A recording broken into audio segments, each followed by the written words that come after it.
My nephew was born with both male and female reproductive systems. The doctor recommended surgery to retain one set of reproductive organs. My sister-in-law said she prefers girls and insisted on having him transition to female. This is because my nephew identifies as male, and his male reproductive system is also more fully developed. On my advice, my nephew chose to keep his male biological system. But after he graduated from university, he couldn't find a decent job, nor could he find a wife. My sister-in-law started whispering in his ear, "It's all your aunt's fault. If it weren't for her, I would have made you a girl back in the day. Girls have it so good these days. The bride price can easily reach hundreds of thousands. After marriage, they don't even have to work or earn money. How wonderful to just be a wealthy housewife at home. There's no need for you to struggle like this." From that moment on, my nephew harbored a deep-seated hatred for me. He lured me to the rooftop and pushed me off the 23rd floor. After being reborn, I found myself back on the day my nephew discovered the abnormality in his body. For the rest of my life, I won't utter a single extra word. I'd like to see just how well a monster with a man's mind in a woman's body can possibly live. 1. Mom, Grandma, help me, I'm dying, my stomach hurts so bad. I had just gotten off work and was standing at my front door when I heard my nephew's agonized wails coming from the living room. In an instant, my mind cleared, and I realized with a shock, I had been reborn. In my previous life, it had been this very same day. I had just finished my shift at the hospital. No sooner had I stepped up to my parents' doorstep than I heard my nephew's desperate cries for help. In a frantic rush, our whole family took my nephew to the hospital. After a series of examinations, we were shocked to learn that he actually has two sets of reproductive systems. This year, he turned 15. The female system had matured, but due to incomplete physical development, the menstrual blood could not flow out. That's why the abdominal pain was so excruciating. The doctor made the decision right then and there. My nephew needed major surgery. Only one set of reproductive organs would be preserved. In my past life, all because I couldn't keep my mouth shut, I ended up being torn to pieces. Just thinking about it now, I can still feel a dull ache in every bone in my body. Just then, my mom hurriedly rushed from the kitchen into the living room. "Oh my, Kevin, what's wrong with you, my dear grandson? Don't scare your grandma like that. Did you eat something bad?" At that moment, my sister-in-law also slowly emerged from the bedroom. My sister-in-law is a full-time homemaker. Yet she's always dressed to the nines every single day. She still had a face mask on. My sister-in-law parted her lips slightly and said nonchalantly, "Honestly, right at dinner time, he starts acting up again. If you ask me, this kid just wants to play video games instead of eating dinner and is faking being sick." My sister-in-law, Megan, has always been so aloof. To be precise, she doesn't have a care in the world for anyone but herself. In my previous life, I had just gotten off work and walked up to the door when I saw this scene. I rushed into the room in a panic, seeing Kevin in pain, his forehead beaded with cold sweat. I immediately suggested calling 911, but my sister-in-law just brushed it off, chiding my mom and me for overreacting. She said calling an ambulance costs money. A few $100 could cover a trip to the salon for her. She even insisted that Kevin probably just had a stomach bug and that drinking hot water would fix it. It wasn't until later that my sister-in-law found out Kevin was a child with a dual system condition. The doctor said that if I keep the female reproductive system, it might be cheaper. It would just be a minor gender-affirming surgery, costing a few tens of thousands, and that would be it. But if I keep the male system, I'd need major abdominal surgery to remove everything, like the uterus. With the follow-up care costs, the total price would easily exceed $100,000. My sister-in-law, trying to save money, kept going on about it. "Oh, it's just better to become a girl. I've always wanted a girl. I could raise a little princess, dress her up beautifully every day. We could be vain together and have so much fun." In today's society, women have it made. They don't even have to worry about buying a house or a car in the future. Think of all the money they save. But I had a different take on the matter. I think that even though society promotes gender equality, the biological differences mean girls often end up with the short end of the stick. Besides, my nephew is already 15. If we're going ahead with the surgery, we really should get his opinion. After all, everyone has their own internal sense of gender identity. My nephew has the right to choose his gender. I'm a doctor myself, and on top of that, my mother always wanted a grandson. In the end, we asked for my nephew's opinion. He said he had felt like a boy since childhood. Preferring to play with transformers and toy cars, he did not want to be a girl, so, in the end, it was only through my and my mother's strenuous efforts to dissuade them, and even after I paid for the entire surgery, that my nephew was able to become the man he truly is. Who would have thought that in my past life, I poured my heart and soul into caring for my nephew, only to be betrayed by the whole family in the end. I even lost my life because of it, this time. Seeing my nephew writhing in pain on the sofa, I didn't say a word. I walked into the house and headed straight for my bedroom. My mother saw me and grabbed my arm. "Sharon, look, what's wrong with Kevin?" The poor kid's forehead was beaded with cold sweat from the pain. At that moment, my nephew was still writhing on the sofa. "Mom, Grandma, my stomach hurts so bad." I reached up and rubbed my temples. I've never raised a child myself, so I really don't know what's going on here. Could it be what my sister-in-law said, that the child has gastroenteritis? Then we should give her medicine right away and make sure she drinks plenty of warm water. As I was saying this, I tried to head back to my room. My mother grabbed my hand and held on tight. "Sharon, you're a doctor. How can you not understand what's wrong with the child? Shouldn't we get Kevin to the hospital right away?" In my past life, I was the one who suggested taking the child to the hospital. My mother also pretended to side with my sister-in-law, saying the ambulance was too expensive and that I didn't know how to be frugal, but deep down, I knew the truth. My mother just wanted to play the nice guy.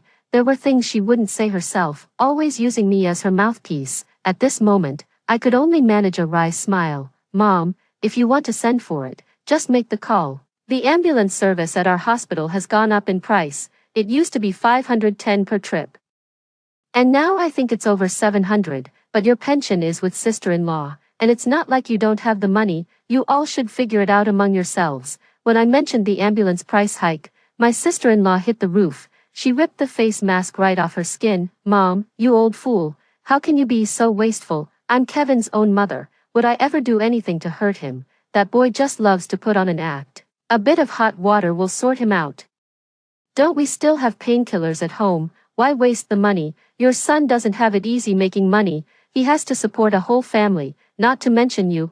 Why can't you be a bit more frugal?" My sister-in-law went on a sarcastic rant. "Ever since my father passed away, my mother has felt that daughters are useless and that she'll have to rely on her son and daughter-in-law for support in her old age. Because of this, my mother is particularly afraid of my sister-in-law." Hearing my sister-in-law's relentless scolding, my mom instantly shrank back like a turtle into its shell. Well then, I'll find some painkillers for the child." My mom said this resentfully, then began rummaging through the cupboards to find medicine for my nephew. Seeing this, I turned and went back to my room. About half an hour later, my mom finished making dinner. She stood in the living room and called for my sister-in-law and me to come eat. By then, my nephew had taken a painkiller. His stomach was probably a bit numb. He wasn't reacting too dramatically, just sitting dazedly at the dining table by himself. His face was deathly pale, and his lips were completely devoid of color. I took my seat, picked up my chopsticks, and got ready to eat. Right at that moment, my sister-in-law suddenly shot my mom a look. Then, looking deeply embarrassed, my mother spoke to me with great caution. "Sharon, dear, I heard you just got a professional promotion recently.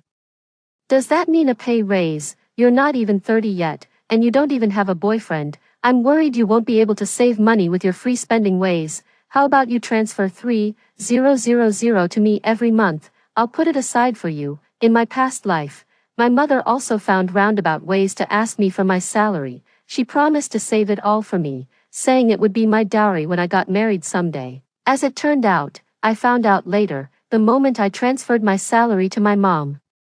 She handed the money straight over to my sister-in-law. My sister-in-law used my money for spa treatments and designer handbags. Later on, when I had to go study in another city and asked my mom for some living expenses, she turned on me in an instant. She said I was too old to be mooching off my parents and had some nerve. To make matters worse, my sister-in-law poured fuel on the fire by posting about me asking mom for money in the family group chat.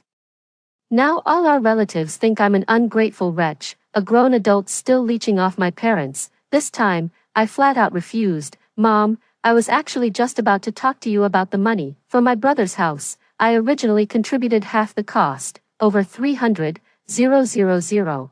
I also paid for the entire renovation. Actually, I borrowed all this money from my colleagues. I even owe over 100,000 in high-interest loans. Now, with the interest piling up, I have to pay back more than 8,000 in debt every month. After making those payments, my measly salary leaves me with less than 1,000 yuan to live on. Mom, you must have saved up a fair bit over the years, right? Could you lend me a few 10,000, just so I can pay off these outside debts? When my mom heard this, she shook her head frantically. Oh, come on, I'm old. What money do I have? It was all spent when your father was in the hospital. You deal with your own debts. You're a girl. You'll be part of someone else's family sooner or later. Just hurry up and find a man. Won't he help you pay it off? I then turned to look at my sister-in-law. Sis, do you have any extra money on hand? My brother hands over his entire salary of over 10,000 a month to you. Could you lend me a little, please? My sister-in-law's brow furrowed instantly upon hearing this. Oh my, where would I get the money? Kevin still has school, and I'm supporting our mother too. I don't have any money. Just then, my nephew, who had been eating, suddenly let out a sharp cry, clutched his stomach, and then collapsed onto the dining table. His head hit the table with a heavy thud, knocking over a bowl of hot soup in the process. The scalding liquid spilled all over my sister-in-law's legs. My sister-in-law shrieked in pain from the burn. She was screaming at the top of her lungs. You little brat. Are you trying to get yourself killed? My leg, oh, it hurts so much. As she yelled, she reached out and grabbed Kevin by the hair. It was only then that I realized the child was foaming at the mouth, already half unconscious. My mother let out a terrified scream. Oh my God, Kevin, what's wrong? The child has passed out. Get him to the hospital, quick, hurry. Seeing this, my sister-in-law was also utterly shocked. No matter how inadequate a mother she was, Kevin was still her own flesh and blood. The two women frantically called for an ambulance. After about 5 or 6 minutes, the ambulance arrived. The paramedics loaded Kevin onto a stretcher and into the vehicle. Our whole family rushed to the hospital. Since my brother was away on a business trip, only the 3 of us women were left at home. We waited in the hospital corridor for over half an hour. Then, my colleague approached me. He broke the news to me with a heavy heart. Dr. By your nephew Kevin. The tests show he is intersex. My mother, terrified by the doctor's words, immediately pressed for more details. What did you say? What is an intersex person? At that moment, the doctor began to explain. It's like this. We discovered that the child has both sets of reproductive systems.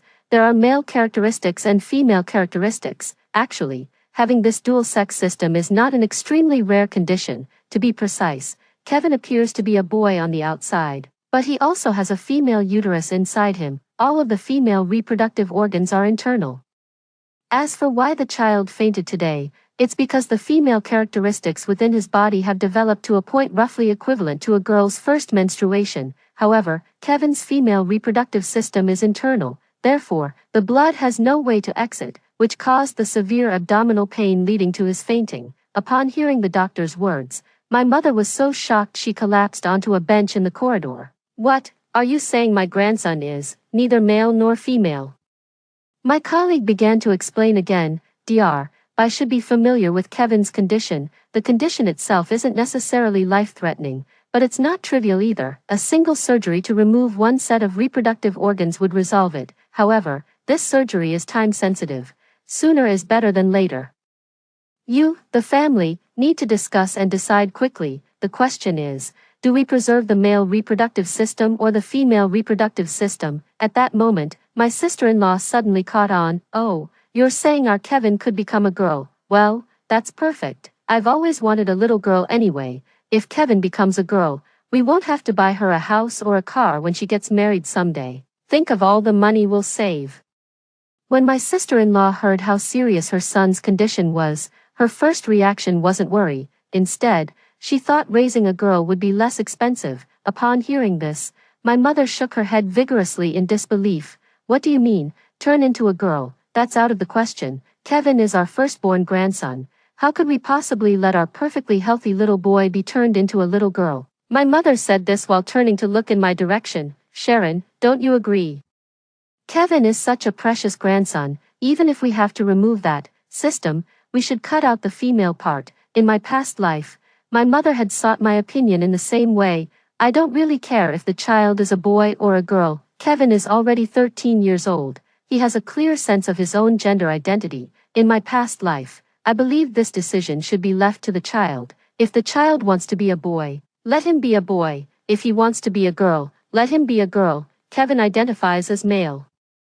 Furthermore, the doctors have stated that his male reproductive system is more developed. Preserving it would be more beneficial for his daily life in the future. However, some people are just born ungrateful. They're not worth your kindness. I'll never forget it. In my past life, ever since Kevin had that surgery, if he so much as got a sniffle, my sister-in-law would blame the kid's illness on me. Oh, my son used to be so healthy. Ever since that damn surgery, he's been sick all the time. The medicine costs thousands every month. I'm not paying for that. If you ask me, Kevin was born a girl, delicate and frail. It's all your aunt's fault, forcing you to become a man. Your constitution just can't keep up. No wonder you're always catching colds. My sister-in-law complains every day, either making snide remarks about me or making veiled insults aimed at my mother, in my past life, to prevent my mother from being mistreated by my sister-in-law. I took on almost all of Kevin's living expenses. I covered everything, not just his daily meals, but even his tuition and clothing expenses. To support this child, I worked myself to the bone every day. I never got married, even into my 40s. Of course, I'm a workaholic by nature, and I've always taken a what will be approach to relationships. But who could have predicted what happened after Kevin graduated from university? He attended a vocational college and spent most of his time skipping class to hang out at internet cafes. After graduation, he couldn't find a job in his field and ended up working in an electronics factory. He put in 12-hour days for a salary that barely topped 4,000 yuan. On top of that, having been spoiled since childhood, Kevin had grown overweight, had a terrible temper, was quick to curse, and was an extreme chauvinist. He can't seem to find a suitable girlfriend again. My sister-in-law dumped all these matters right back on me. Kevin, if you ask me, it's all your aunt's fault. In today's society, men are really squeezed dry. They have to work their fingers to the bone to earn money, and on top of that, they're expected to buy a car and a house. If you'd listened to me back then and become a little girl, you'd have taken after your mother and grown up to be a real beauty. By that time, all sorts of rich, uncouth tycoons would be lining up to marry you. You'd get a dowry of millions without even trying, and once married, you'd have a whole staff of maids at your beck and call. You'd never have to work a day in your life, just endless fun and games. I think your aunt has a mean streak. She's an old maid herself and can't get married, so she's brewing up trouble to ruin your life. It's all your aunt's fault. She's really wicked. When my mother heard my sister-in-law blaming me like that, not only did she not say a single word in my defense, she even kept nodding in agreement. Yes, it was entirely your aunt's idea to go through with the surgery back then. It makes no difference to me, whether it's a boy or a girl, it's all the same in my book. It was precisely because of these malicious words that Kevin came to utterly despise me. After Kevin pushed me off the 23rd floor rooftop, he even forged my suicide note to make it look like I took my own life. My mother also told everyone she met. She said that in my 40s, I couldn't get married, became an old maid, and fell into depression because of it. That's why I supposedly couldn't see a way out and jumped. My entire family helped Kevin stage the murder scene. They killed me and then seized all of my inheritance. In the end, they didn't even bother to collect my ashes from the crematorium. Just thinking about the miserable experiences from my past life makes my blood boil with hatred. Right then, my mom noticed I was spacing out.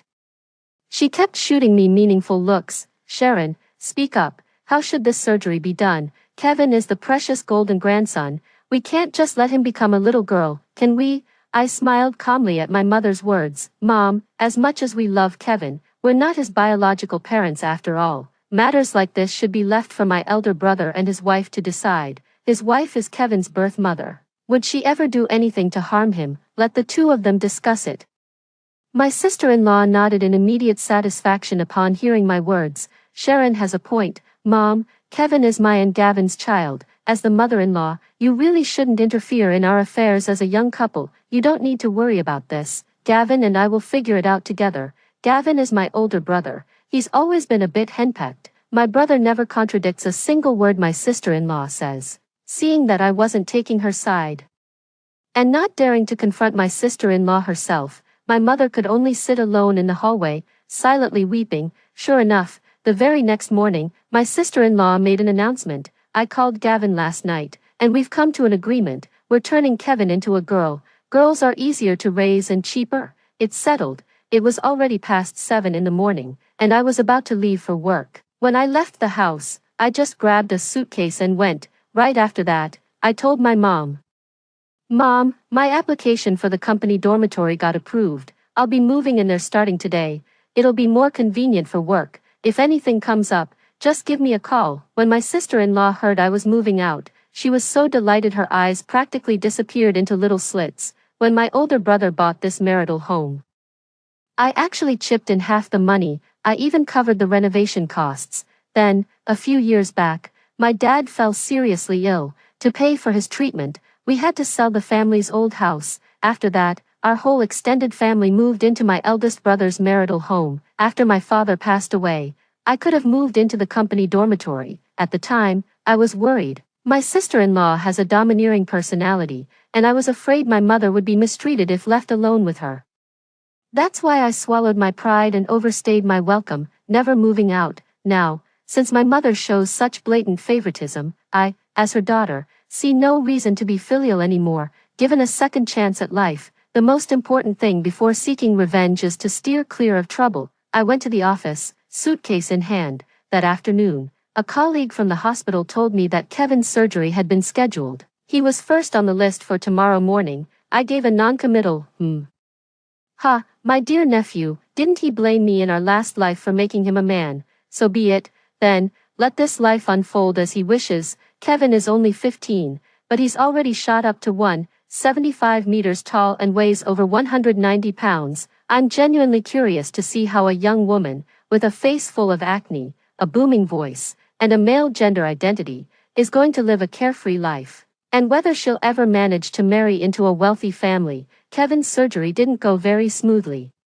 He has 2 sets of reproductive systems internally. The male system is more fully developed, while the female system is rather immature. In his previous life, Kevin was able to get out of bed in less than 10 days after the surgery. This time, he experienced major hemorrhaging during the operation, and because this kid had secretly been smoking at school, he had a low tolerance for anesthesia. The surgery wasn't even fully completed when he woke up once in the middle of it, anyway. I didn't actually go in to watch when Kevin was having his surgery. Later, I heard from a colleague at the hospital that the scene was absolutely gruesome. Blood was splattered all over the surgeon. This time, it took Kevin a full 3 months of recovery before he could get out of bed. He had just started 7th grade. Once he had mostly recovered, he naturally had to go back to school. Little did anyone expect that on Kevin's very first day of school, something went wrong. It was around 3 o'clock in the afternoon. Since it was the weekend, I was off work and had been reading alone in the staff dormitory. All of a sudden, I received a call from my mother. On the other end of the line, my mother was sobbing and wailing, "Sharon, you need to get to the school right away. Kevin is being bullied by his classmates." Oh, heavens, my precious grandson is being bullied. I just can't go on living like this. I raised an eyebrow slightly as I flipped through the book. Mom, why don't you ask my sister-in-law to go? I have to work overtime here. I lied on purpose, but on the other end of the line, my mom was complaining bitterly. That bitch Megan went to the beauty salon in the middle of the day and hasn't come home all day. She's not answering her phone or replying to texts. Your brother is away on another business trip, and I twisted my ankle this morning when I went downstairs to buy groceries. Just now, Kevin's teacher from school called me. And I could hear Kevin crying in the background. "Sharon, can you please take some time off work and get to the school right away?" My mother pleaded with me over the phone until I reluctantly agreed. It wasn't out of kindness, I just wanted to see that little ingrate get what was coming to him. After arriving at the school, I found the teacher's office. The moment I walked in, I saw Kevin standing by the door, his face bruised and swollen. The 5 feet 9 inches guy was crying his eyes out.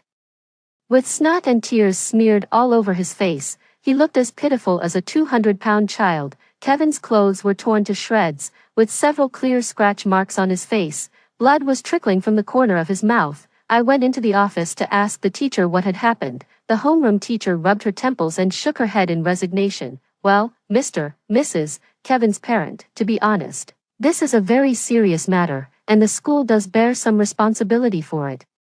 It's just that Kevin's situation is highly unusual. She was previously a boy and has now transitioned to being a girl. Teenagers are at that age. They're naturally curious and exploring, but this was really crossing a line. Then, this afternoon, Kevin went to use the restroom. When she tried to use the girls' bathroom, quite a few of the young girls at our school were very uncomfortable with it. The girls thought he was a boy and kept grabbing and scratching at him. As for the boys in our class, a few of them are quite mischievous, so, well, that's just how it is. The teacher hemmed and hawed for a long time before I finally understood. So, it turns out the kids in the class thought Kevin was a bit different. Kevin had only been at school for a day, and his classmates had already saddled him with a bunch of insulting nicknames. Names like, freak, neither man nor woman, dongfang booby. The teacher looked at me with an embarrassed expression, apologizing profusely over and over.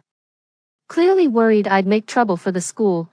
Even his own ungrateful mother doesn't care. What's it to me, his aunt? I immediately put on a big, reassuring smile for the teacher. Teacher, this isn't the school's fault at all. Don't worry, we won't be looking to assign blame. Kevin is one in a million. He's different from the other kids. It's only natural his classmates are curious about him. We parents completely understand how challenging this must be for you. I showered the teacher with a torrent of compliments, which ended up making her feel a bit embarrassed. In the end, the homeroom teacher spoke to me with some reluctance. Kevin's parent, as you can see, this child's situation is quite unique. Perhaps it would be best if you took him home for a few more days of rest. Yes, of course, absolutely no problem. As I spoke, I led Kevin out of the office. On the way home, Kevin reached out and tugged at the hem of my shirt. With tears welling in the corners of his eyes, he said plaintively, Auntie, I don't want to be a girl, I want to be a man. Auntie, can you help me get another surgery to change me back into a boy? I turned my head to look at Kevin, then, with a slight smirk, I mimicked his mother's tone from her past life. Oh, sweetie, Auntie knows you're upset. I'd love to help you, but I just can't. Your mother calls the shots in this family. She's dead set on turning you into a girl. Says girls are easier to raise and will save on the bride price later. No matter what, your aunt is still an outsider. There's really nothing we can do. I pretended to sigh heavily and said, Oh, your mother, honestly, your father earns so much money. And your mother just sends it all to the beauty salon. Look at you, so tall and strong with such masculine energy. It would have been so much better if you were a boy. You'd have broken so many girls' hearts. But now you're a girl. Being a woman is the worst. Dealing with periods. And then after you get married, you're stuck managing the household. And who knows, you might even end up with a lousy man who abuses you. As I spoke, I pretended to feel sorry for Kevin.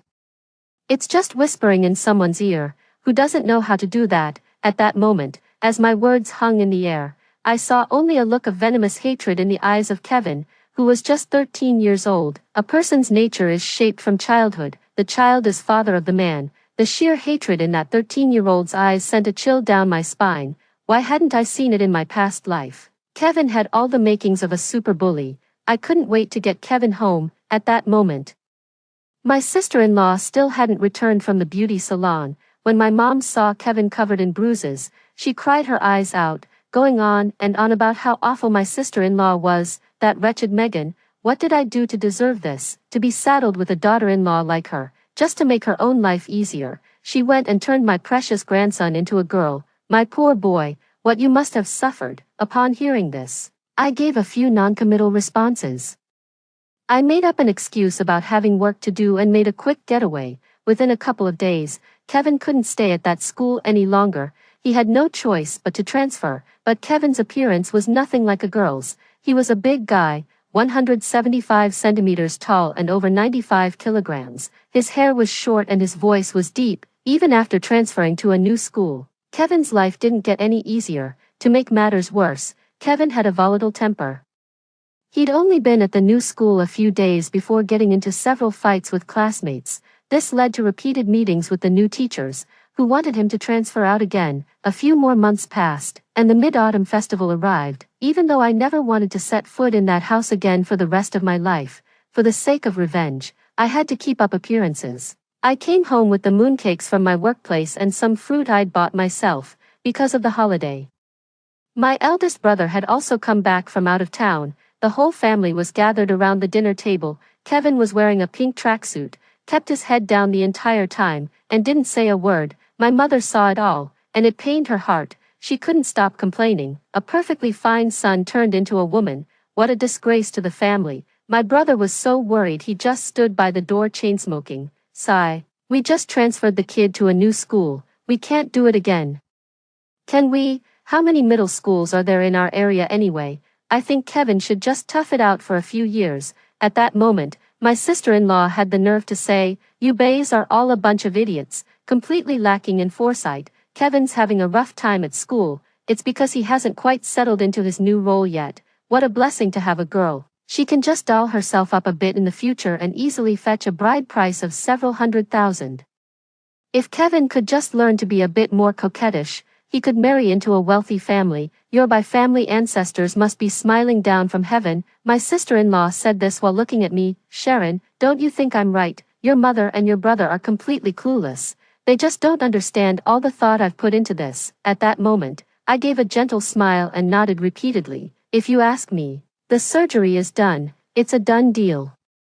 Complaining won't change a thing, but really, it's mainly because our city is too small, and our horizons are too narrow. Just look online at how many people in the same situation as our Kevin are doing live streams and becoming influencers. She's got a huge following online, every day. She puts on makeup, slips into a dress, and dances. I heard she can make millions in a single month, just as I expected." The moment I finished speaking, a shrewd gleam lit up my sister-in-law's eyes.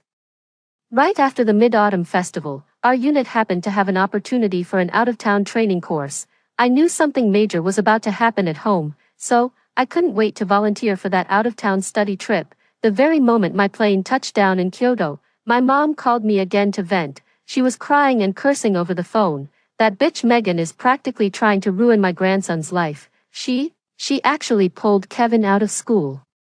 And now she's talking about making him some kind of big-time internet celebrity. How old is Kevin even? He's so young. He should be in school, not trying to be some internet celebrity. You have no idea how outrageous your sister-in-law is. She bought the kids so many dresses, and even makeup." Listening to my mom's endless stream of complaints, I could only mumble vague responses. "Mom, I'm out of town and the signal's bad. Let's talk about whatever it is when I get back." I immediately hung up the phone, then pressed the power button to turn it off. Sure enough, just a few days later, I saw videos of Kevin all over the major live streaming apps. In the videos, Kevin was wearing heavy makeup, dancing to various social shakes, and the subject 3 dance. My sister-in-law appeared in the video herself, tearfully describing herself as an unfortunate mother. She said her child was born intersex, and it was the child's own choice to ultimately live as a girl. My sister-in-law also said that live streaming was Kevin's dream. She considered herself an open-minded mother and was determined to support her son in pursuing it. To everyone's surprise, Kevin's live streaming account actually took off. However, the online audience wasn't moved by his story or charmed by his personality. Their interest was purely out of morbid curiosity. Whenever Kevin went live, the comments section was flooded with nothing but insults and abuse. Even though Kevin is getting absolutely roasted online, all publicity is good publicity. In just over 2 weeks, Kevin somehow managed to pull in over 20,000 followers. My sister-in-law has been bragging about it all over her social media. "My precious daughter is like a reincarnation of Dodgy, a born money magnet. I've only been doing this social media thing for half a month, and my darling daughter has already earned me $10,000 Everyone else's kids are money pits, but my daughter is a solid gold nugget." Kevin's video views kept climbing. My sister-in-law started taking on all sorts of endorsements too. She was hawking counterfeit face masks, all kinds of shoddy cosmetics, and even that bird's nest syrup that didn't contain a single trace of actual bird's nest. In less than 2.5 months, she managed to pull in nearly $100,000 just from live streaming sales. And my sister-in-law, she's a natural-born shopaholic with a vanity streak a mile wide. Money burns a hole in her pocket the second she gets it. The moment the money hit the account, my sister-in-law went for a facial, got hydrating injections, and treated herself to a Chanel bag. Little did anyone know, this good fortune lasted less than a month. It turned out that some fans who bought products from her live stream had issues. Those who purchased the face masks ended up with skin damage, and the ones who bought Bird's Nest discovered it was just sugary water. These fans all demanded refunds and compensation. On top of that, Kevin was too young. He was flaunting himself and dancing suggestively in his live streams every day. Eventually, the video platform deemed his content contrary to public decency and straight up banned his account. Overnight, my sister-in-law was suddenly saddled with over $1 million in debt. Seeing this situation, my mom called me again, asking if I had any spare cash. She wanted me to help my older brother and his wife pay off their debts. All I could do was plead poverty, saying I still hadn't finished paying off my own loan shark debts. In the end, they had no other choice. My brother and his wife were forced to sell their marital home. The whole family had to move from their spacious 100-plus square meter high-rise apartment into a tiny, cramped rental unit of only about 30 square meters. Even after selling the house to pay off debts, my sister-in-law still wouldn't settle down. To make money, she kept pushing Kevin to go out and perform evening galas, banquets, ribbon-cutting ceremonies for local small businesses. He did them all. My sister-in-law put it nicely, a girl should get some real-world experience. Our Kevin needs to see the world from a young age. That's how she'll marry into money someday. It's just that, with Kevin's burly build and rather masculine features for a girl, any rich person's taste would have to be pretty peculiar to take a liking to her. This living hell went on for 4 long years. During those 4 years, I managed to earn a professional promotion through further study, which allowed me to transfer from our local hospital to a provincial level 1. I had finally escaped that city for good. I bought a new home in the provincial capital, cut off almost all contact with my family, and settled into a life that was, by all accounts, stable and peaceful. Then one day, I had just gotten home from work. As I reached my front door, I suddenly noticed a familiar figure crouched there. That figure was none other than Kevin. By now, Kevin was almost 19 years old. Her height was still stuck at 1.75 meters. But thanks to a daily diet of alcohol and junk food, she had put on a lot more weight. She must have been pushing 290 pounds. She'd grown her hair out, but her skin was still incredibly rough. With her small, puffy eyes and a face densely covered in acne, she still looked every bit the rough and tumble bloke. Seeing me come home, Kevin slowly stood up. He looked at me with tear-filled eyes. "Auntie, I ran away. Can you take me in? She's not a mother to me. She just sees me as a tool to make money. I really don't want to be a girl. Being a girl is just too painful. Every month, when those days come, the pain is absolutely unbearable. Auntie, I'm begging you, can I come live with you from now on? I never want to go back there again." Kevin sounded all pitiful, but his beady little eyes kept darting and roving all over me. His gaze was fixed intently on the bag I was carrying, my clothes, and the gold chain around my neck. I know that a leopard can't change its spots.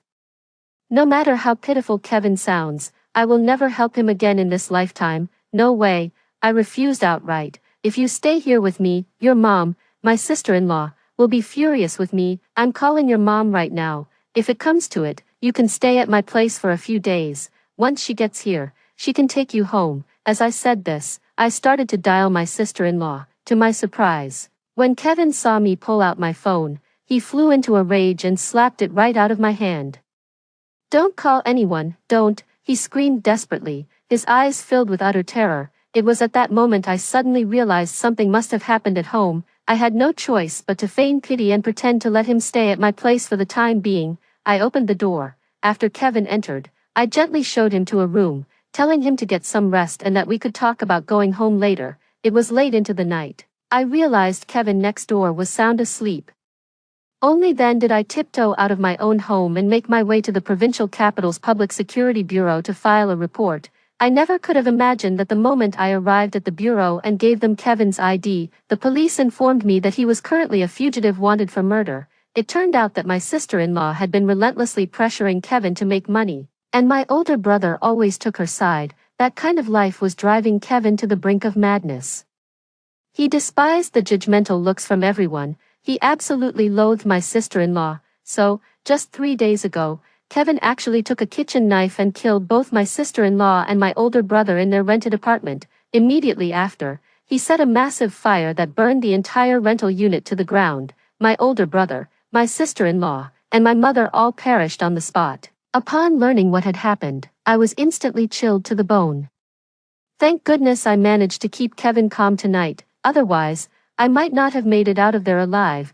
The police arrived at my house immediately and arrested Kevin. Since Kevin was 19, an adult, he had to take full responsibility for his actions. Kevin was sentenced to death. Before Kevin's execution, a staff member from the juvenile detention center called me, saying Kevin wanted to see me. When I went to visit him at the detention center, Kevin screamed at me like a madman, "Auntie, why didn't you look after me in this life? Why didn't you let me be a boy in this life? Why?" At that moment, Kevin's voice grew even more coarse. The look in his eyes was exactly the same as in his past life. I know, Kevin from my past life has returned as well. I no longer hid the hatred in my heart and confronted him loudly. "So what? You're back, aren't you? In our past life, I paid for the entire surgery that made you a man. And what did I get in the end? Kevin, you were born a monster. This is all you're just deserts." At that moment, it suddenly dawned on Kevin, I'll kill you. It's all my mother's fault. It's all her fault. All her. Kevin let out a furious, maddened roar. I watched with cold detachment through the glass at the deranged Kevin on the other side. I said, "In this life, I suppose I've granted your wish and turned you into a girl. What you owe me can never be repaid. Not for all eternity, in this lifetime, I'm merely collecting a bit of interest." After that meeting, I returned to the provincial capital and truly began living my own life. As fate would have it, the day Kevin was executed was the very same day he had caused my death in my past life. The wheel of karma turns, retribution is inescapable. In this life, I just want to live well for myself. Story 2. The virus mutated, and the end of the world came, with my good fighting skills. I protected my boyfriend and my cousin and fled all the way. Finally, at the end of the second year of the apocalypse, we arrived near the safe base, but then my boyfriend pushed me to block the zombies from my screaming cousin. In the end, I was torn apart alive by countless zombies. Before I died, my mother who disappeared after taking in my cousin's family flashed through my mind. The family heirloom that was borrowed by my cousin and lost, and the strange expression of a strange man. With a smile but also a look of regret, I opened my eyes wide and looked at my boyfriend who was running away with my cousin. My eyes were full of hatred. Finally, I closed my eyes heavily. At the same time, it seemed that an electronic voice sounded in my ear. When I opened my eyes again, there were no ugly and ferocious zombies, nor that adulterer and adulteress who wanted my life. I was in the bedroom of the apartment where I had lived for a year next to S City University.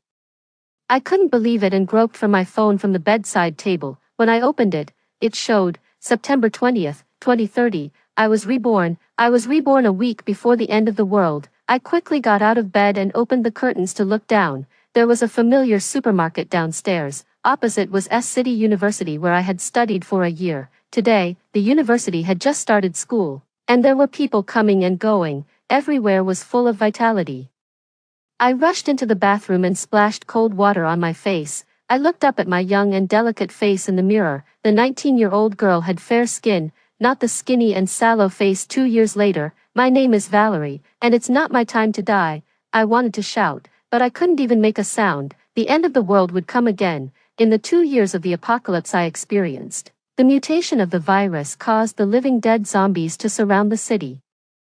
That's why S City was only 300 kilometers away from Licheng. It only took 4 hours to drive, but it took me a full 2 years to get there. Hee. I smiled bitterly and walked into the kitchen. I opened the refrigerator and stuffed all the edible food in it into my mouth. I hadn't eaten enough for a full 2 years. Now I just wanted to have a good meal. After eating 2 sandwiches, a ham, and a small piece of cake, there was only a watermelon left that could be eaten in the refrigerator.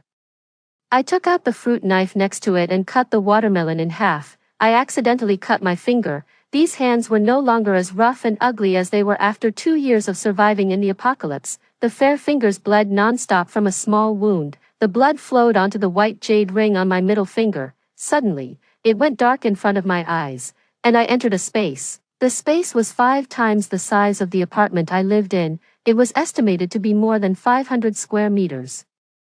About 3 meters high. It was empty and had nothing in it. When I opened my eyes again, I was back in the kitchen, and the ring was gone. There was only a red dot where the ring was worn. I looked at the red dot in surprise, and the knife in my other hand suddenly disappeared. I shook my head and looked again, and the knife appeared in my hand again, a space like a Chiankuan bag. I picked up the watermelon next to it and tried, I thought, put it away, in my mind. And the watermelon disappeared again. Then I thought, take it out, and sure enough, it appeared in my hand again. I laughed with excitement and finally understood why my boyfriend of more than 2 years pushed me to block the zombies for Vivian, because in my previous life, the white jade ring left to me by my father was lost after being borrowed by Vivian. I guess she got this opportunity and didn't want to return it to me. The reason why they kept me was that, first, I had learned Taekwondo and could resist the outside enemies to some extent. Second, I was quite good-looking and was a famous beauty in the Department of Chemistry. In case someone had bad intentions, they would definitely set their eyes on me first. Hee. In my previous life, I, Valerie, was out of my mind and couldn't see clearly the duplicity of Vivian and Owen. In this life, without my opportunity and me protecting them in front, I want to see what kind of end this adulterer and adulteress will come to. I quickly dealt with the wound. I didn't care about eating anymore and took out all my savings, 700,000 yuan in cash and 2 property certificates. My family condition was not bad. When I was a child, my father ran a jade store, and my mother was a nutritionist. Later, after my father died, my mother sold the jade store and raised me alone. My mother was the only relative I had in this world. In order to make my mother and I live better in the end of the world, I decided to sell the house and turn it into cash to stockpile food quickly. In fact, there should be 3 property certificates at home. One was the property certificate of the old house, which was given to my father by my grandfather. The property certificate of the villa in Licheng was with my mother. I only had the property certificate of the apartment my mother bought for me when I came to study in S City. And the property certificate of the house compensated after my father died in a car accident when I was in primary school. This property certificate was in my name, but Vivian's family was still living in this house. It was not easy for my mother to raise me alone. She always thought that it was easy for our mother and daughter to be bullied, so she hoped that my uncle could take care of us when we were bullied. And my good uncle directly took Vivian's family and moved into this compensated house. He said it was to help us look after the house, but in fact, he was taking advantage of us and wanted to occupy our family property. My mother didn't take the house back out of consideration for our relationship. This time, I decided to break off the relationship directly. I immediately called my mother. Hello, Valerie, my dear. It was a familiar voice that I hadn't heard for 2 years. I suppressed my sadness and took a deep breath. My tone was very calm. Mom, I miss you. I want to go home. Oh, what's wrong, Valerie? Is someone bullying you at school? Mom, I'm fine. It's almost the weekend. I want to go home and see you. I will also buy some things and send them back. Please help me collect them. Besides, I saw several cases of burglary and murder online. I think the doors and windows at home are not strong enough and I don't feel safe. So I want to renovate the house. Mom, will you support me? Okay. Mom will cook some delicious food at home and wait for you to come back. My mother, who always thought I had suffered, would agree to everything as long as I didn't do anything wrong. 2. I'm not sure if the end of the world will come early. I must go home early, but I can't send supplies home directly. To avoid being targeted by the renovation workers, I have to stockpile some supplies in S City before leaving. I only survived for 2 years in the end of the world, and I don't know what extreme challenges are waiting for us after 2 years. I need to buy everything. To save time, I contacted a reliable construction team in Licheng online. Hello, master. I have a house in the villa area of Licheng that I want to renovate. I want to add an electric fence to the wall, reinforce the doors and windows, use 5-layer steel hardened glass for the windows, and install underfloor heating, a generator, and a water storage tank. I need it to be renovated within 3 days. The master looked speechless. That's impossible. Many things need to be measured and we have to wait for the factory to deliver the goods. I'll triple the price. Girl, 3 days is too rushed. Quadruple the price. Tell me the specific address, and I'll send someone right away. After doing all this, I paid a deposit of 200,000 yuan, remembering the days of lacking food and clothing in my previous life. I thought that Owen abandoned me immediately and ran away with Vivian because he knew about her space. When they secretly ate and stored food behind my back, I was enduring the cold and hunger. In this life, I must live a good life with my mother. The space was only 500 square meters, and I had to calculate every square meter carefully. Fortunately, it was high enough to stack things. Worried about missing something, I made a shopping list for myself. 100 square meters for food, rice, cooking oil, noodles, bread, chocolate, biscuits, instant noodles, self-heating hot pot, meat, vegetables, fruits, dried goods, salt, seasonings, and all kinds of snacks. 100 square meters for water, barreled water, mineral water, domestic water, beverages, milk. 50 square meters for clothing, 1,000 sets of clothes and shoes for my mother and me for all seasons. I also prepared some styles for women, men, and children in case of need. I also added some quilt covers and warm keeping supplies.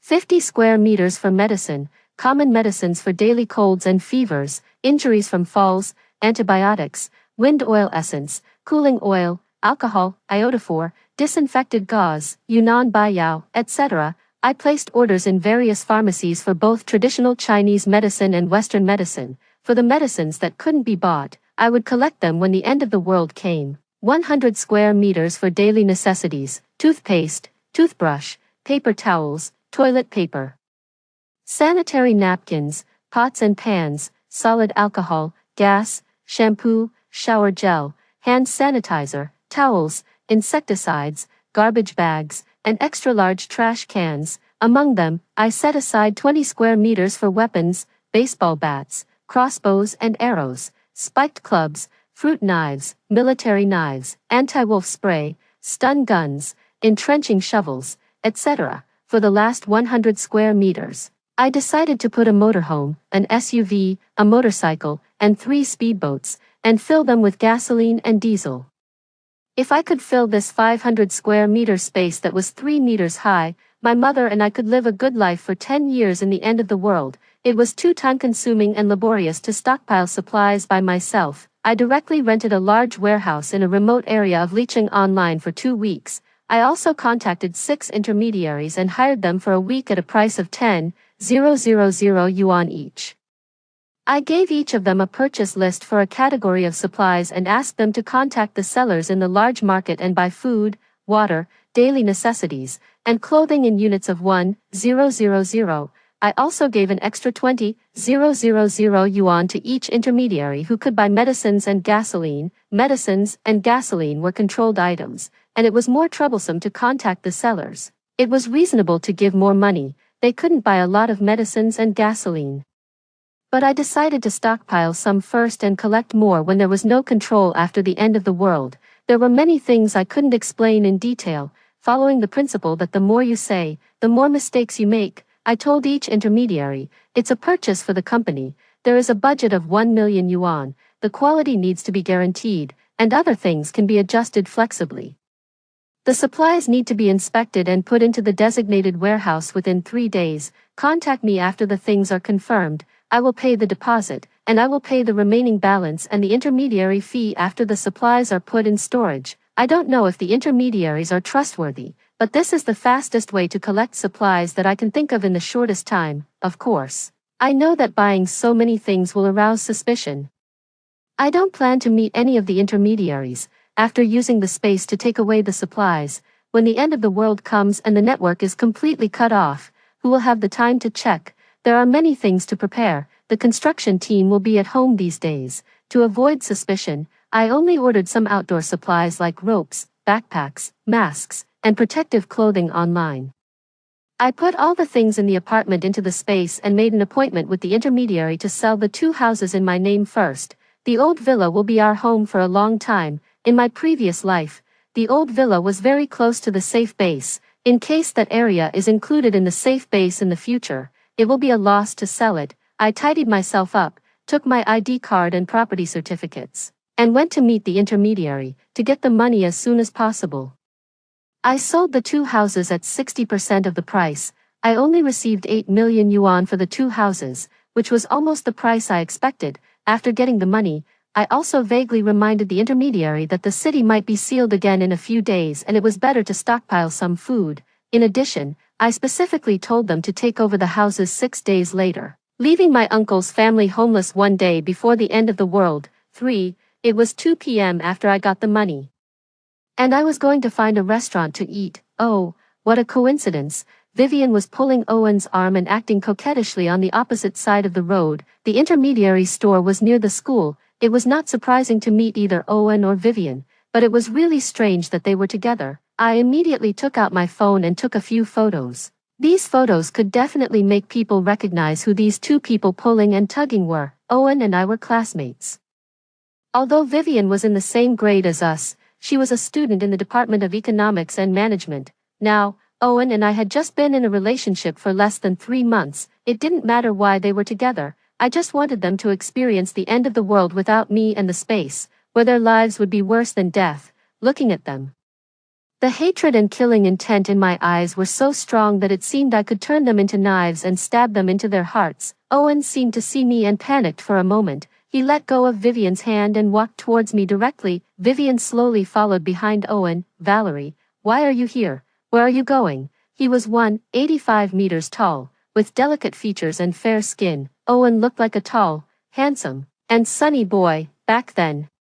I got together with him not because I was obsessed with his eye-catching face. I liked his family. He was an only son. His parents were high school teachers, and they loved each other. His family was harmonious and warm. I had met his parents who came to visit him at school. The family atmosphere was like a beam of light shining into my life that lacked fatherly love since I was a child. After meeting his parents, I almost didn't hesitate to agree to be his girlfriend. Unfortunately, it was all just an appearance. It's not the time to take revenge yet, but I could at least get some interest. I closed my eyes, and the hatred in my eyes turned into anger. Looking at my angry eyes, Owen thought I misunderstood him. I was going to find you with Vivian. Slap. A crisp slapping sound rang out. I used all my strength, and Owen's face was slapped to the side. A red palm print quickly appeared. Sister, how could you hit Owen? Vivian exclaimed. Owen raised his head, and a trace of viciousness flashed in his eyes. I saw it clearly, but so what? Vivian was a woman he liked but hadn't slept with yet. Owen wouldn't tear his face at this moment. Slap. The slapping sound rang out again, and this time it hit Vivian's face. Ah, why did you hit me? Vivian stared at me hatefully. Then she seemed to think of something and quickly lowered her head and started crying softly. Owen, we're breaking up. After saying that, I turned around and left.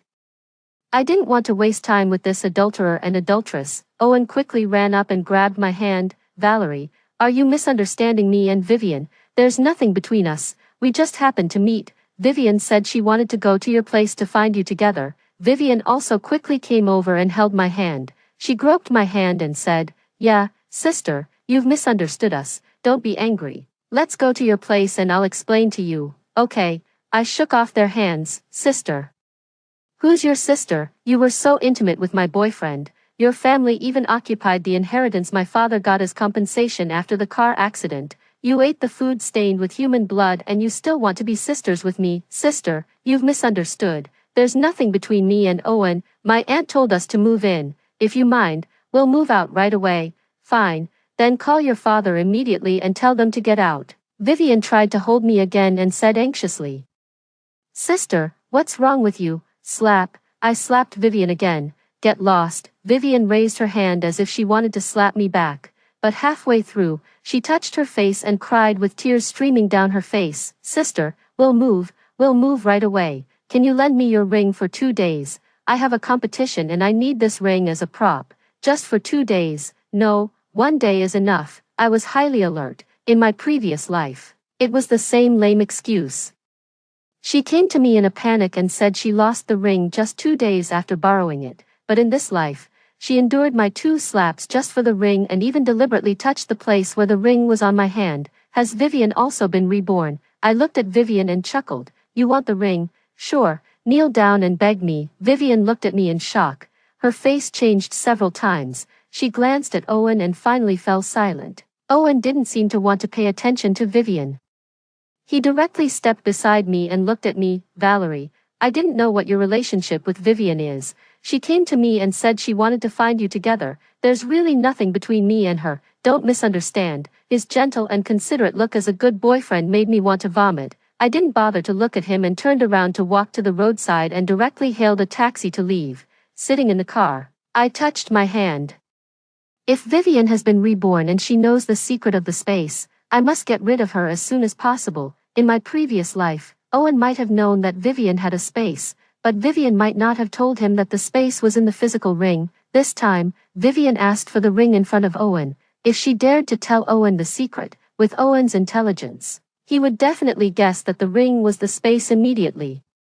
But Vivian doesn't know that I also know the secret of the space. In order to get the space, she will definitely come to me again, and in order to monopolize the space, she definitely won't be willing to reveal the secret. In order not to let Vivian notice that I've also been reborn, I specifically only asked for a 2-day leave from school, with the 2 days of the weekend added. If she can't find me on the 5th day, she will be kicked out of the house on the 6th day.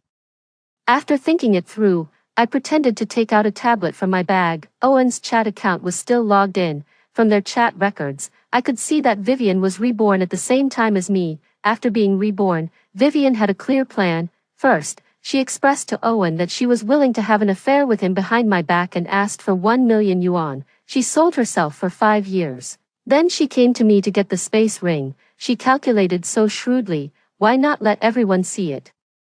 I directly took screenshots and sent all the photos I just took on the campus website with the caption, "Shocking, should we report my boyfriend Owen for soliciting prostitutes? Is the fee of 1 million yuan for Vivian's solicitation expensive? This will definitely arouse a lot of discussion, let them become famous." After getting out of the taxi, my first stop was the car dealership.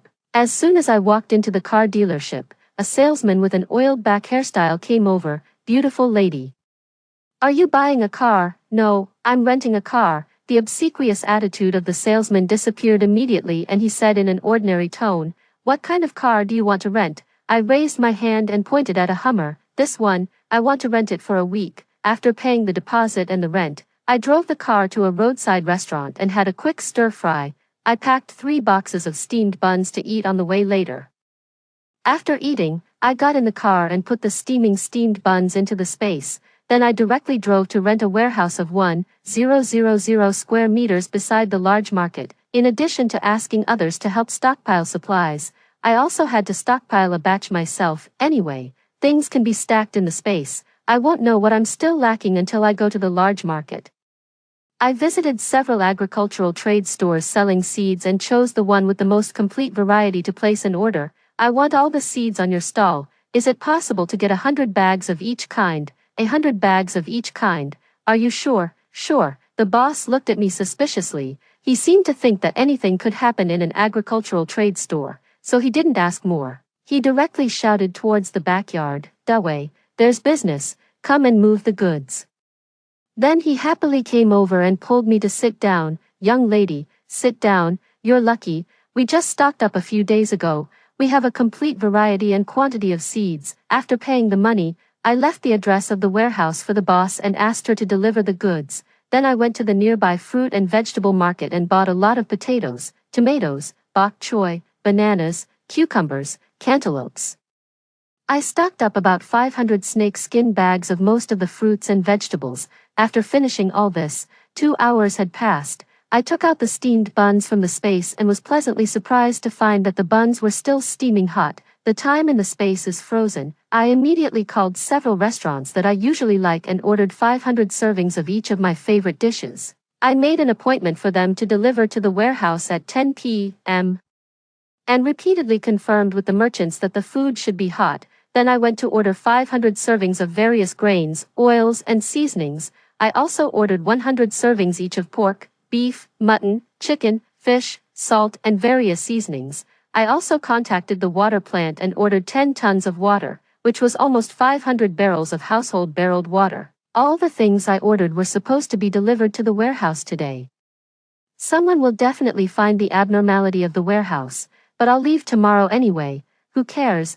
I drove around and bought the maximum share that I could buy from every pharmacy in the city. I also bought some baseball bats, watermelon knives, kitchen knives, crossbows, stun guns, entrenching shovels and other weapons. On the way, I successively received calls from the intermediaries asking for the deposit. By the time I paid the deposit, bought the medicine and returned to the warehouse, It was already 11 p.m. I asked the person guarding the warehouse to leave in advance. I took out the key from the mailbox beside the warehouse and opened the door. Looking at the warehouse full of stacked supplies, I felt an indescribable sense of satisfaction. After collecting all the supplies, I closed the warehouse door and casually threw the warehouse key on the car. I was ready to drive the Hummer back to Licheng. 4. Less than 30 minutes after leaving the city and getting on the highway, there were several gunshots coming from the front. There were also gunshots on the right side. I stepped on the brake urgently, but I still couldn't avoid crashing into the large truck parked across the road in front of me. A hoarse and ear-piercing scream broke the silent night. It's a zombie. Before I could react, a zombie that jumped out from somewhere directly hit the front glass of the Hummer with its head. Its grayish-white face was stuck on the glass and it roared at me ferociously. In fear, I took out a fruit knife from the space and stabbed it straight into the zombie's head. Then I quickly took out a backpack from the space, pushed open the car door and climbed out. More intensive gunshots rang out. I quickly ran backward. A harsh breaking sound sounded in front of me. I quickly ran closer and opened the passenger door and got in. Retreat quickly. There are zombies ahead. Before I finished speaking, the car started again and drove quickly towards the national road beside us. I looked back through the rearview mirror. It was the army. The army was clearing the zombies. The zombies appeared so early. In my previous life, I heard that the virus mutated in a research laboratory deep in the mountains of Yushur near S City. The mother virus escaped. Once bitten, the virus would spread through body fluids and ordinary people would quickly turn into zombies. Ordinary zombies also have the ability to spread the virus, and the newly bitten ordinary zombies have similar visual, olfactory, auditory, and motor abilities to normal humans, but these abilities will deteriorate as the time of being bitten gets longer. That is to say, other zombies will self-destruct over time. The only thing that really needs to be killed is the mother virus. It is said that the mother virus has abilities beyond human limits and is elusive. As long as the mother virus is not completely eliminated, the zombies will never end. To kill a zombie, you just need to hit its heart or head. Looking at the zombies that were shot and fell behind, I tightly pressed my wildly beating heart with my hand and took a deep breath. Then I turned to look at the man in the driver's seat. The orange streetlights flickered on and off. The light hit the man's clean eyebrows and eyes. His fair face had deep features. The short hair that was difficult for ordinary people to carry suited him very well. He was wearing a white shirt and was unforgettable. Strange, this man was too calm in the face of zombies. I tried to talk to him. I'm Valerie. Thank you just now. The man was silent for a while. His dark pupils glanced at me indifferently and his clean and deep voice sounded, Trevor, you're welcome. Wait, why does this name sound so familiar? But I really can't remember where I heard it. Are you going to Licheng? My car was damaged just now.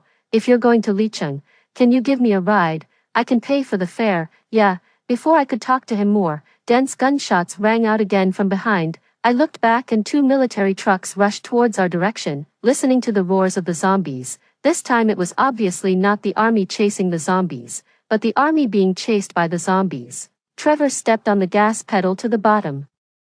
The military truck's performance was obviously better. Soon, one military truck overtook our car. A soldier with a wheat-colored complexion on the military truck stretched out his hand from the car window and motioned for us to drive the car into the gas station not far ahead. As soon as the car entered the station, everyone desperately ran towards the service supermarket behind the gas station. At this time, there were no other people in the gas station except the 2 gas station employees. As soon as we entered the supermarket, a young soldier got out of the military truck and ran towards us.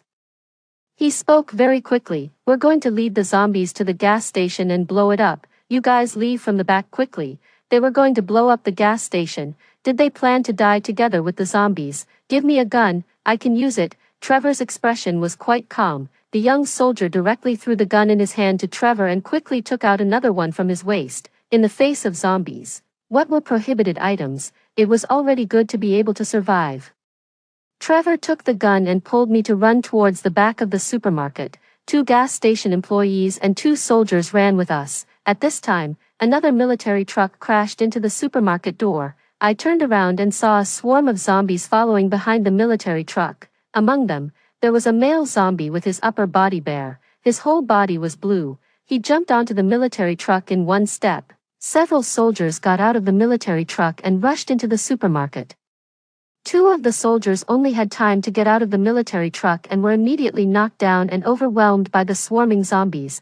Trevor shot at the head of the blue zombie and hit it right in the eye. A shrill scream sounded. Trevor quickly pulled me over the back wall of the supermarket and ran towards the small river not far behind. Dense gunshots rang out. Boom.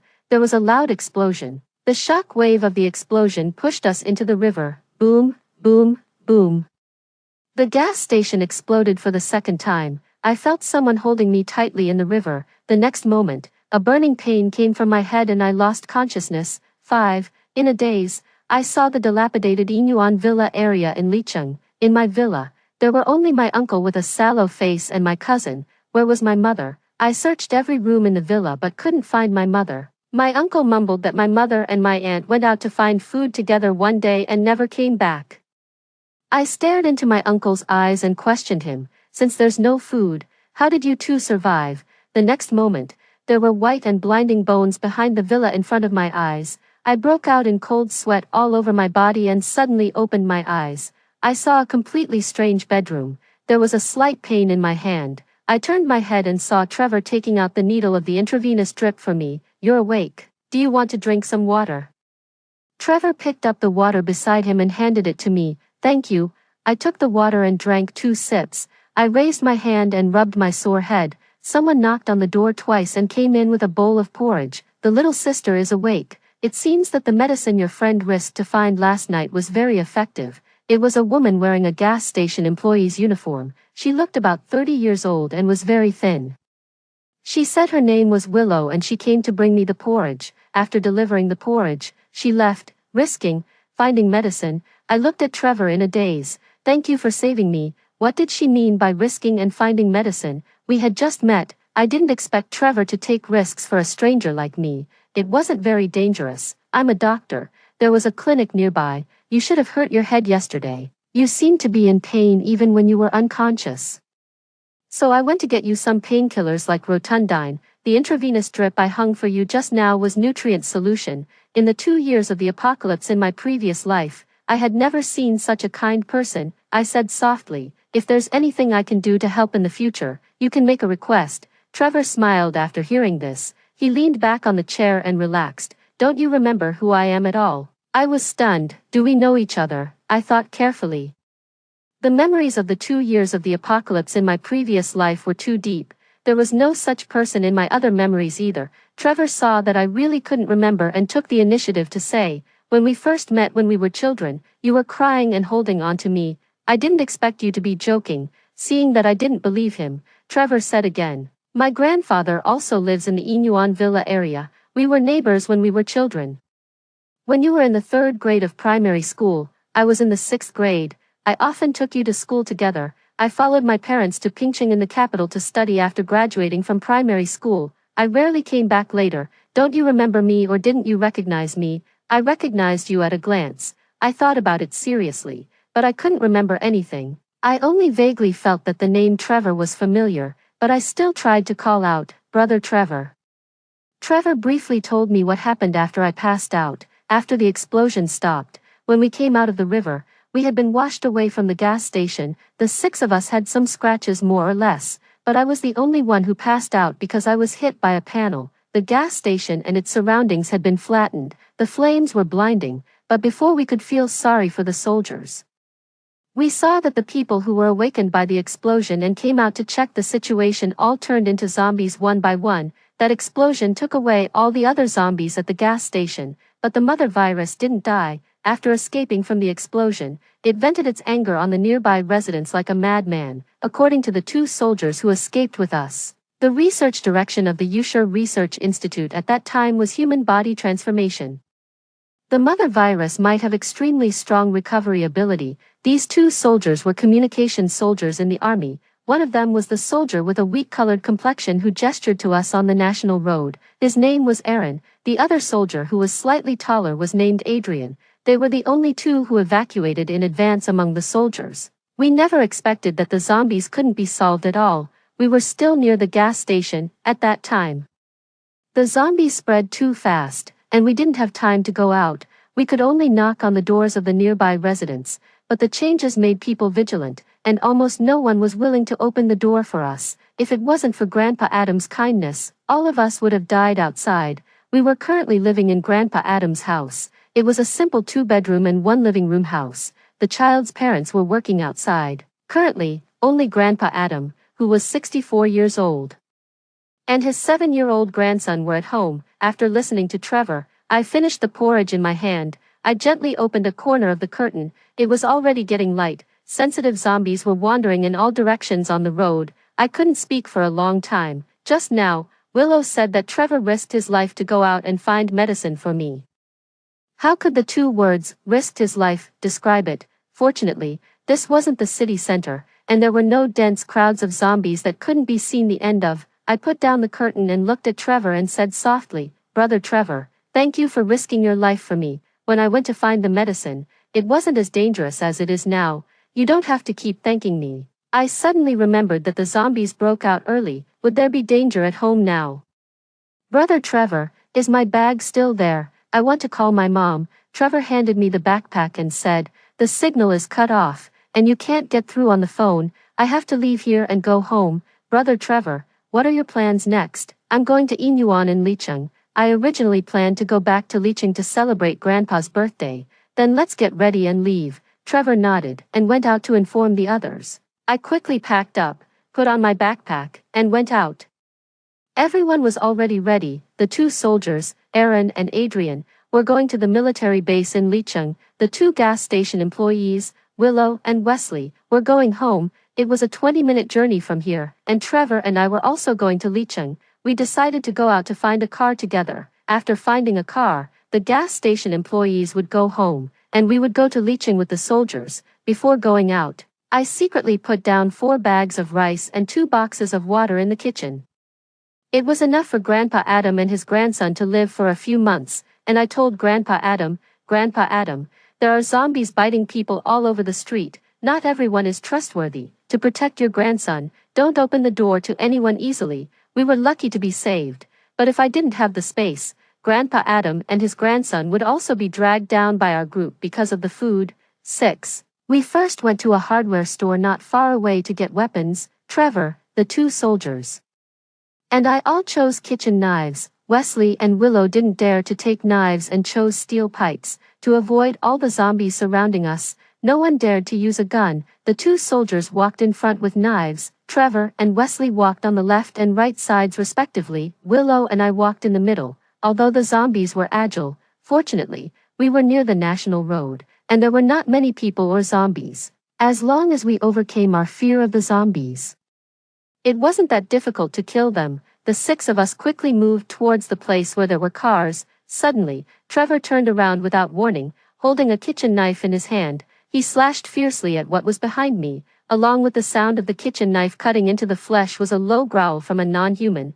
Hoo-hoo-hoo. I quickly swung my kitchen knife towards what was behind me. The kitchen knife knocked the zombie's head aside, when Willow reacted and looked behind her.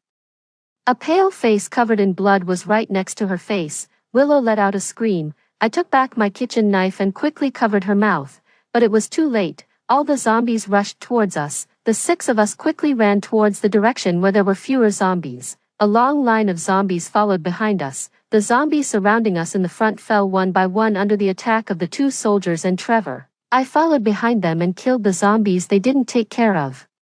The zombies behind were about to catch up. Willow screamed again when she saw the zombies pouncing in front of her, and Wesley had hidden between the soldiers and Willow. I quickly pulled Willow to one side and took care of the rear. To kill the zombies with one blow, I slashed at the zombies' necks with each knife. The zombies' heads were their weak points, and so were their necks. Although each blow was accurate, unfortunately, after a long time, strength was my weak point, and the knife's edge was curled. I swung the curled kitchen knife in my hand expressionlessly.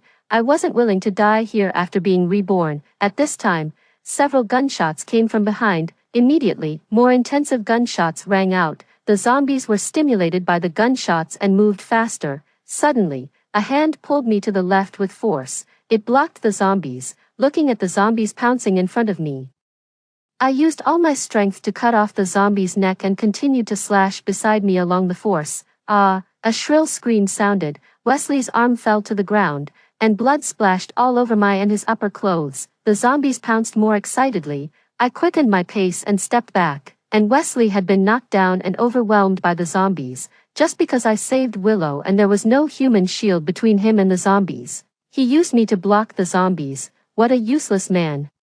Did he think women were weak and could be bullied? In my previous life, I was pushed into the zombie horde once. How could I not be on guard in this life? The army is here. Willow seemed to not see the dead Wesley and looked towards the direction of the army in surprise. Trevor glanced in my direction. Seeing that I was okay, he didn't say anything. The group of us accelerated the speed of clearing the zombies. But among the zombies, I saw Wesley, who had been knocked down by the zombies.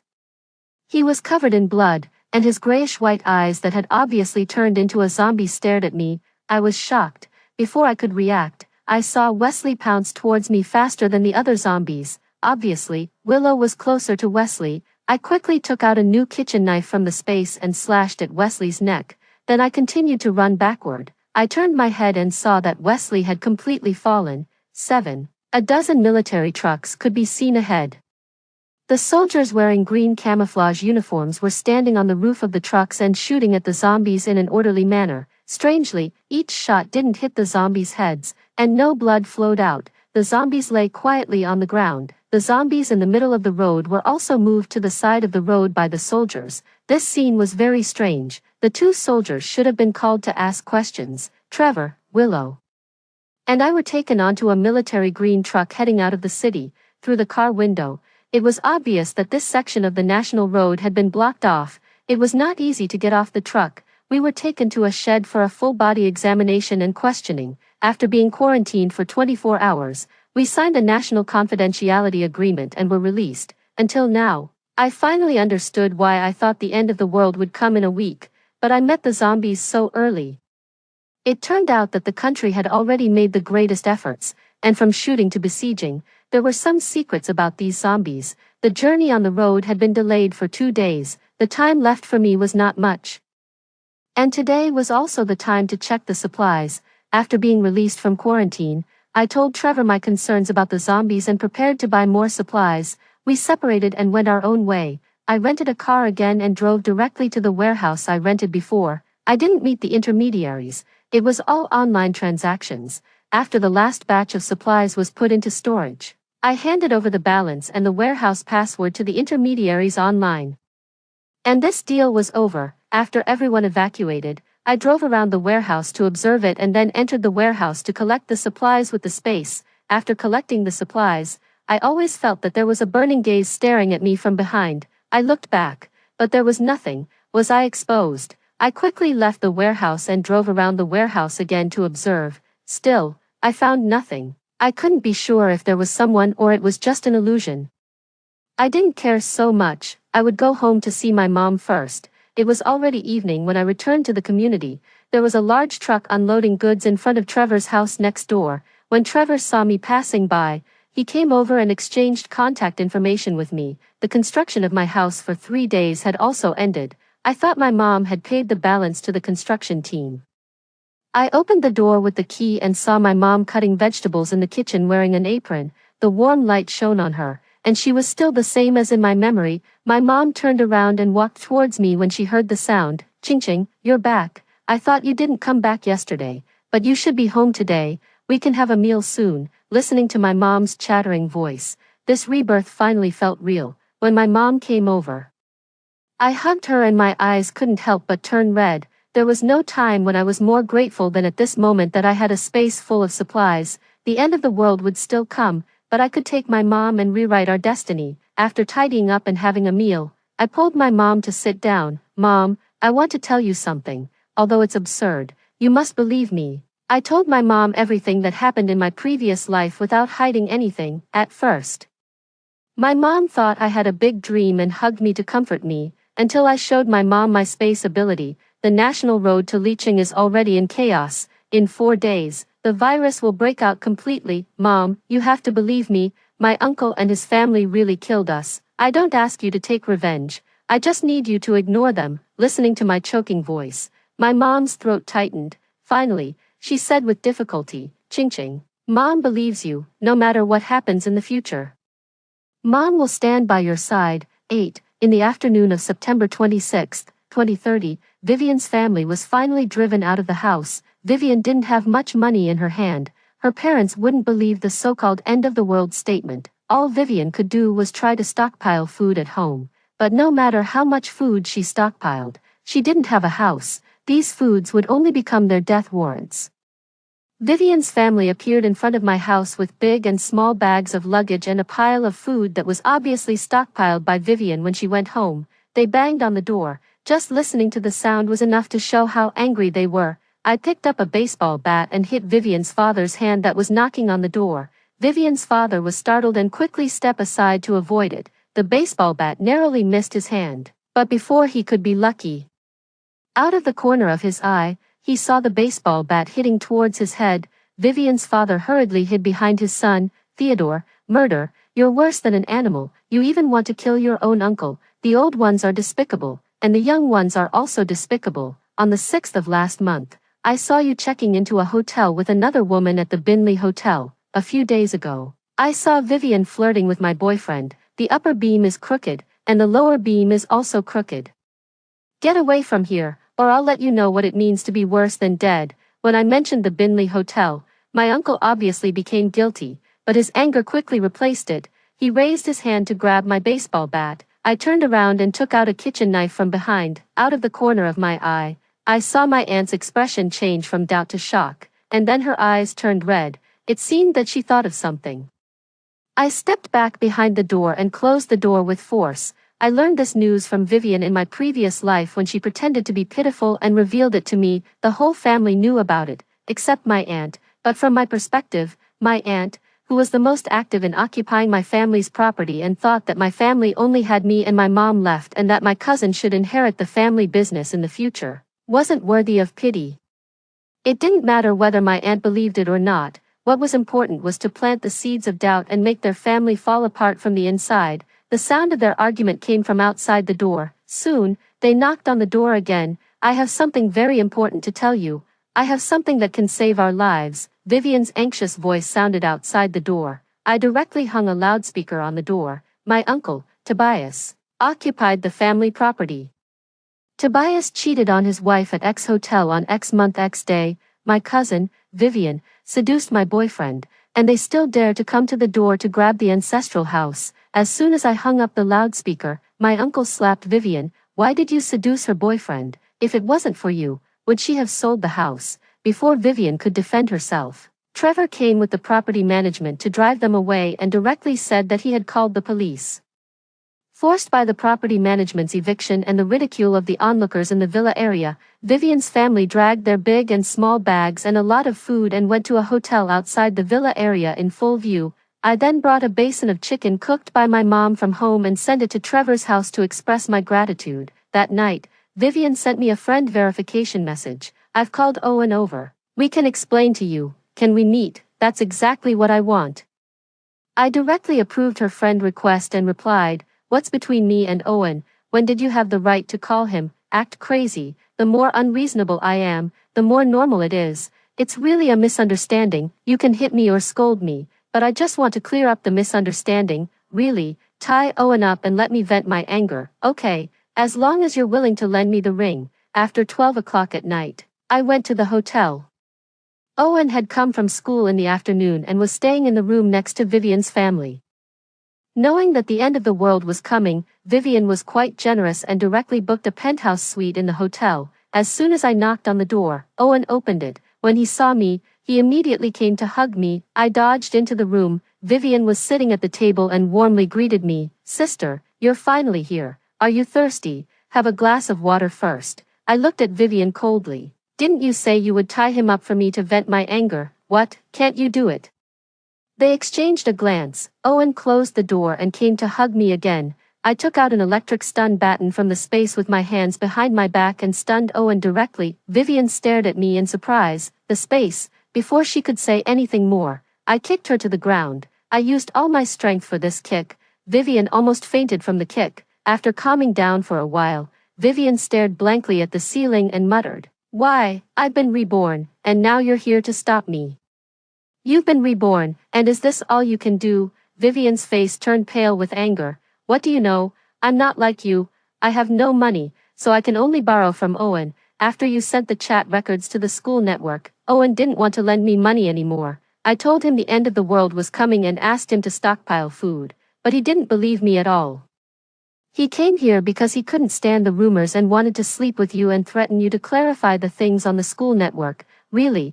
Then we'll settle both the old and new grudges this time. I took out the medicine made from Diefenbachia and pinched Vivian's neck to make her swallow it. After making her lose her voice with the poison, I severed her hand tendons. Vivian curled up in pain and couldn't make a sound with her hoarse throat. She soon fainted from the pain. The grudges from the previous life end here. As for the grudges in this life, I picked up the water that Vivian prepared for me on the table and made her drink it. I kicked Owen, who was lying on the ground, made a 10 cm long wound on each of his calves, tied him up and hung him on the second floor. The blood from the wounds dripped to the ground along his calves. When he woke up, there would be a surprise waiting for him. I took out the surveillance cameras and installed them in the room in the corridor. Then I climbed from the outer wall of the hotel to my uncle's room next door, installed a surveillance camera above the window, and sent out a drone to monitor at all times. After doing all this, I went home, at 2 a.m., on September 27, 2030. In the surveillance footage, Vivian woke up. Her face was flushed. She struggled to get up from the ground, opened the door with her body, and kicked the door of the next room. Seeing her disheveled look, Vivian's parents immediately called 110 and 120, but no one answered. Finally, they called 2 hotel staff and a security guard to go to the hospital together. However, the smell of blood on Owen had already attracted some zombies. Under the cover of the night, the zombies had come downstairs of the hotel. Yes, the national end of the world came again, 3 hours ago. The zombies had spread rapidly around with the national road as the center. Vivian was helped into the car. In a daze, she saw 5 or 6 people on the ground gnawing on something. 2 of them noticed them and were about to stand up. Vivian woke up instantly and struggled to get out of the car and rushed into the hotel. Vivian's father and Vivian's mother were wondering what was going on when a sharp scream suddenly burst out in their ears. The 2 hotel staff were being gnawed on by the zombies, and other zombies were running towards Vivian's father and Vivian's mother. Vivian's father pushed Vivian's mother towards the zombies and fled back to the hotel with the security guard. 6 people went down, and only 3 came back, and it was highly likely that the hotel lobby couldn't be defended. Back on the top floor of the hotel, Vivian's father and the security guard collapsed on the ground. Vivian couldn't hold on any longer because the medicine was taking effect.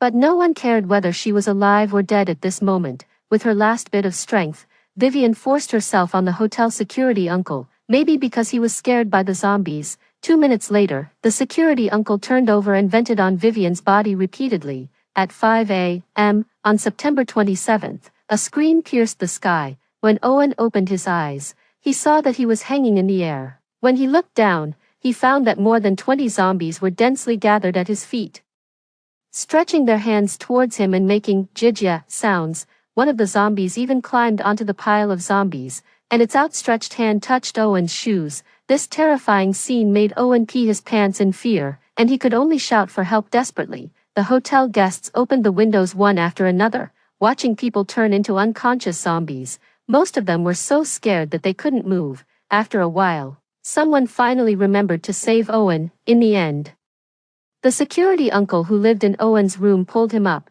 With the arrival of the day, more people who didn't know what was going on, kind-hearted people, and people who went out. There were more and more zombies on the road, the villa area, because Trevor had controlled all the entrances and exits in advance, temporarily became the safest place at the moment. 5 days after the zombies spread, the food in the hotel was almost gone. At this moment, most people remembered Vivian's family who had checked into the hotel with a large amount of food. The hotel sent someone to ask Vivian's father to share the food. Without saying a word, Vivian's father closed the door and, together with his son, piled all the sofas behind the door to prevent them from directly swiping the card to enter the room. However, in less than an hour, all the food was robbed. The supplies that Vivian stockpiled had never belonged to her from the beginning. 10 days after the zombies spread, people with little stockpiled food began to take the risk of going out to find food. Vivian exchanged her body for food, and Owen had to go out with his injured leg. Owen ran behind the others.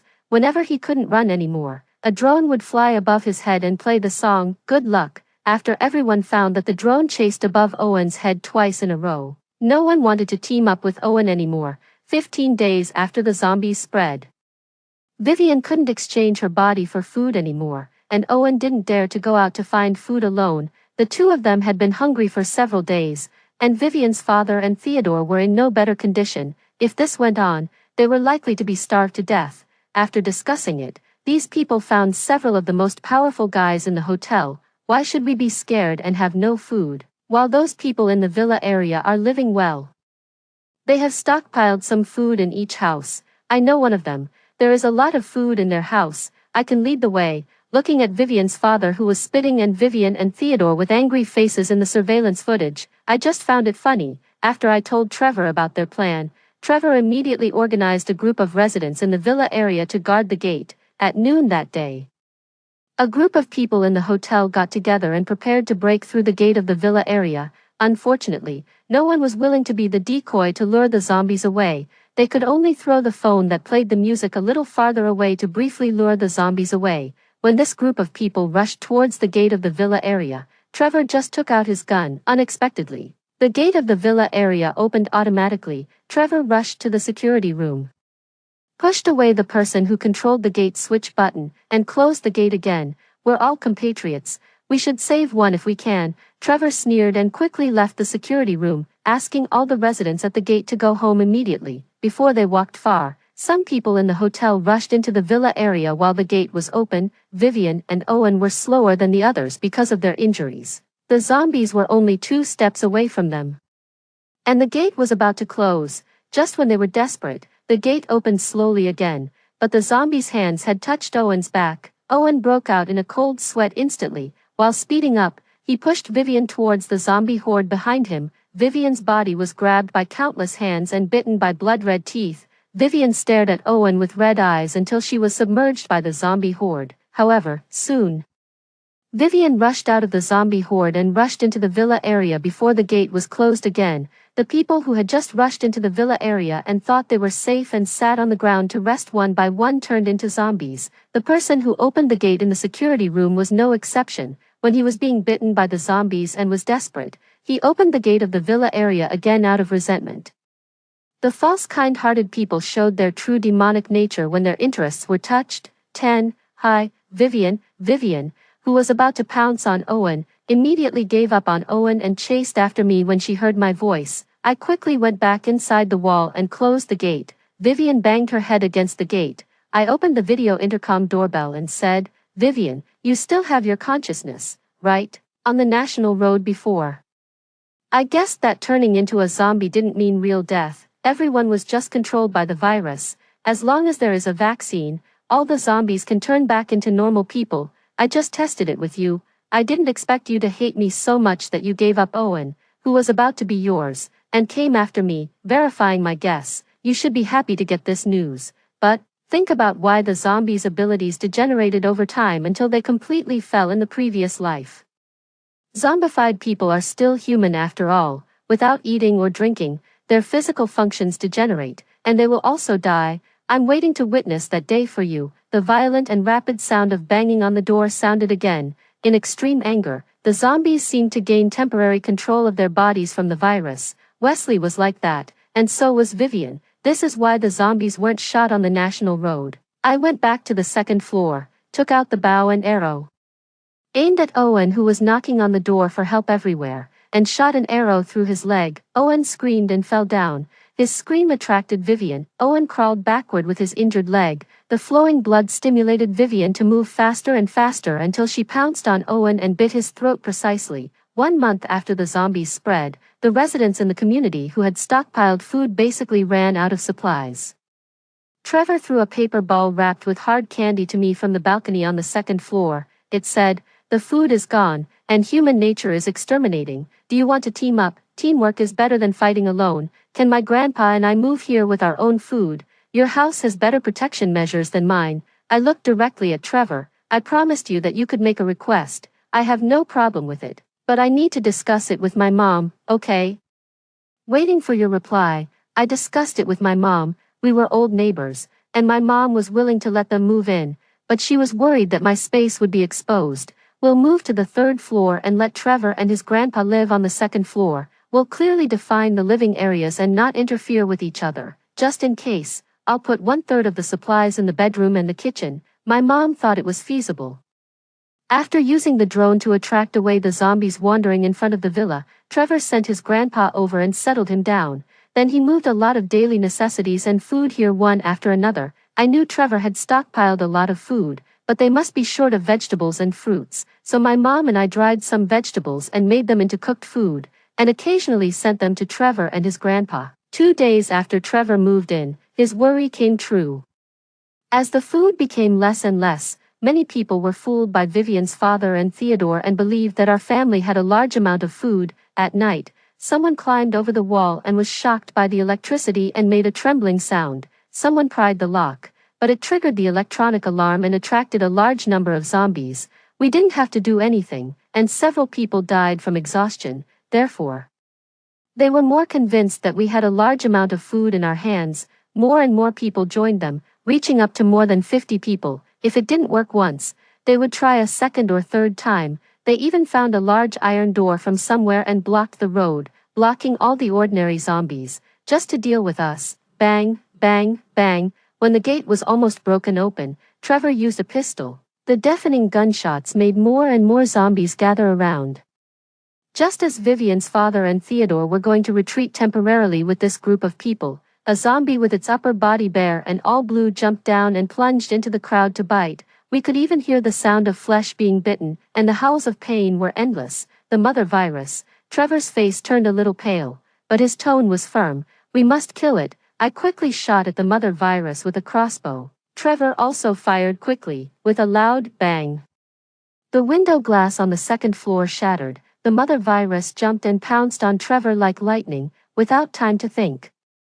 I threw the Hummer in the space and directly smashed it towards the mother virus. With a bang, the mother virus and the car fell into the yard together. The mother virus rolled on the ground twice and then bounced up again. This time, it pounced on me. I threw out a motorcycle from the space again, but the mother virus quickly. I was knocked to the ground. Before I fainted, I vaguely saw the bloody teeth of the mother virus. 3 months after the zombies spread, when I woke up again. 2 months had passed. Trevor said that he had dealt with the mother virus. As for me, I was very lucky. The mother virus didn't bite through my skin. My fainting should be related to a concussion. My mom and grandpa were still alive, and the supplies I had left and the supplies he had stored were still enough. But the others in the community were in a much worse situation. Their supplies were all used up, and they started killing each other. They had even resorted to cannibalism. Vivian's father and Theodore had been. I lowered my eyes and didn't say anything. Everyone had paid the due price for the evil they had done. He didn't ask about the space, and I didn't explain further. The glass on the second floor had been broken, and I asked Trevor and Grandpa to move to the third floor and live with us. It seemed that there were only the 4 of us normal humans left in this place, and it seemed meaningless to be more on guard, a space like a Chinkuan bag, occasionally. Trevor and I would go out to collect some supplies, and we also wanted to see if a safe base would be established. 1 year after the zombies spread, the safe base in Licheng was established. I donated the seeds I had collected before the end of the world and got the opportunity to move in. I was also allocated a nice 2-story small building. Our 2 families supported each other this year, and we got along very well, so we planned to live together in the future.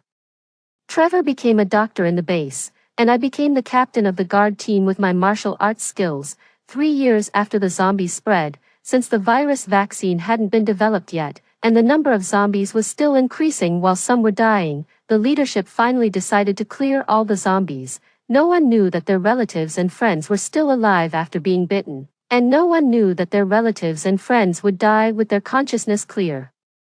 The end of the world was finally coming to an end. The boss survived, and the level failed. The mechanical electronic voice sounded. I slowly opened my eyes. The orange streetlights flickered on and off. I turned my head and saw a man in a white shirt in the driver's seat. His temperament was unforgettable. I quickly took out a fruit knife from the space and pounced on the driver's seat, stabbing it fiercely into his heart. Bang! In the sudden constriction of his pupils.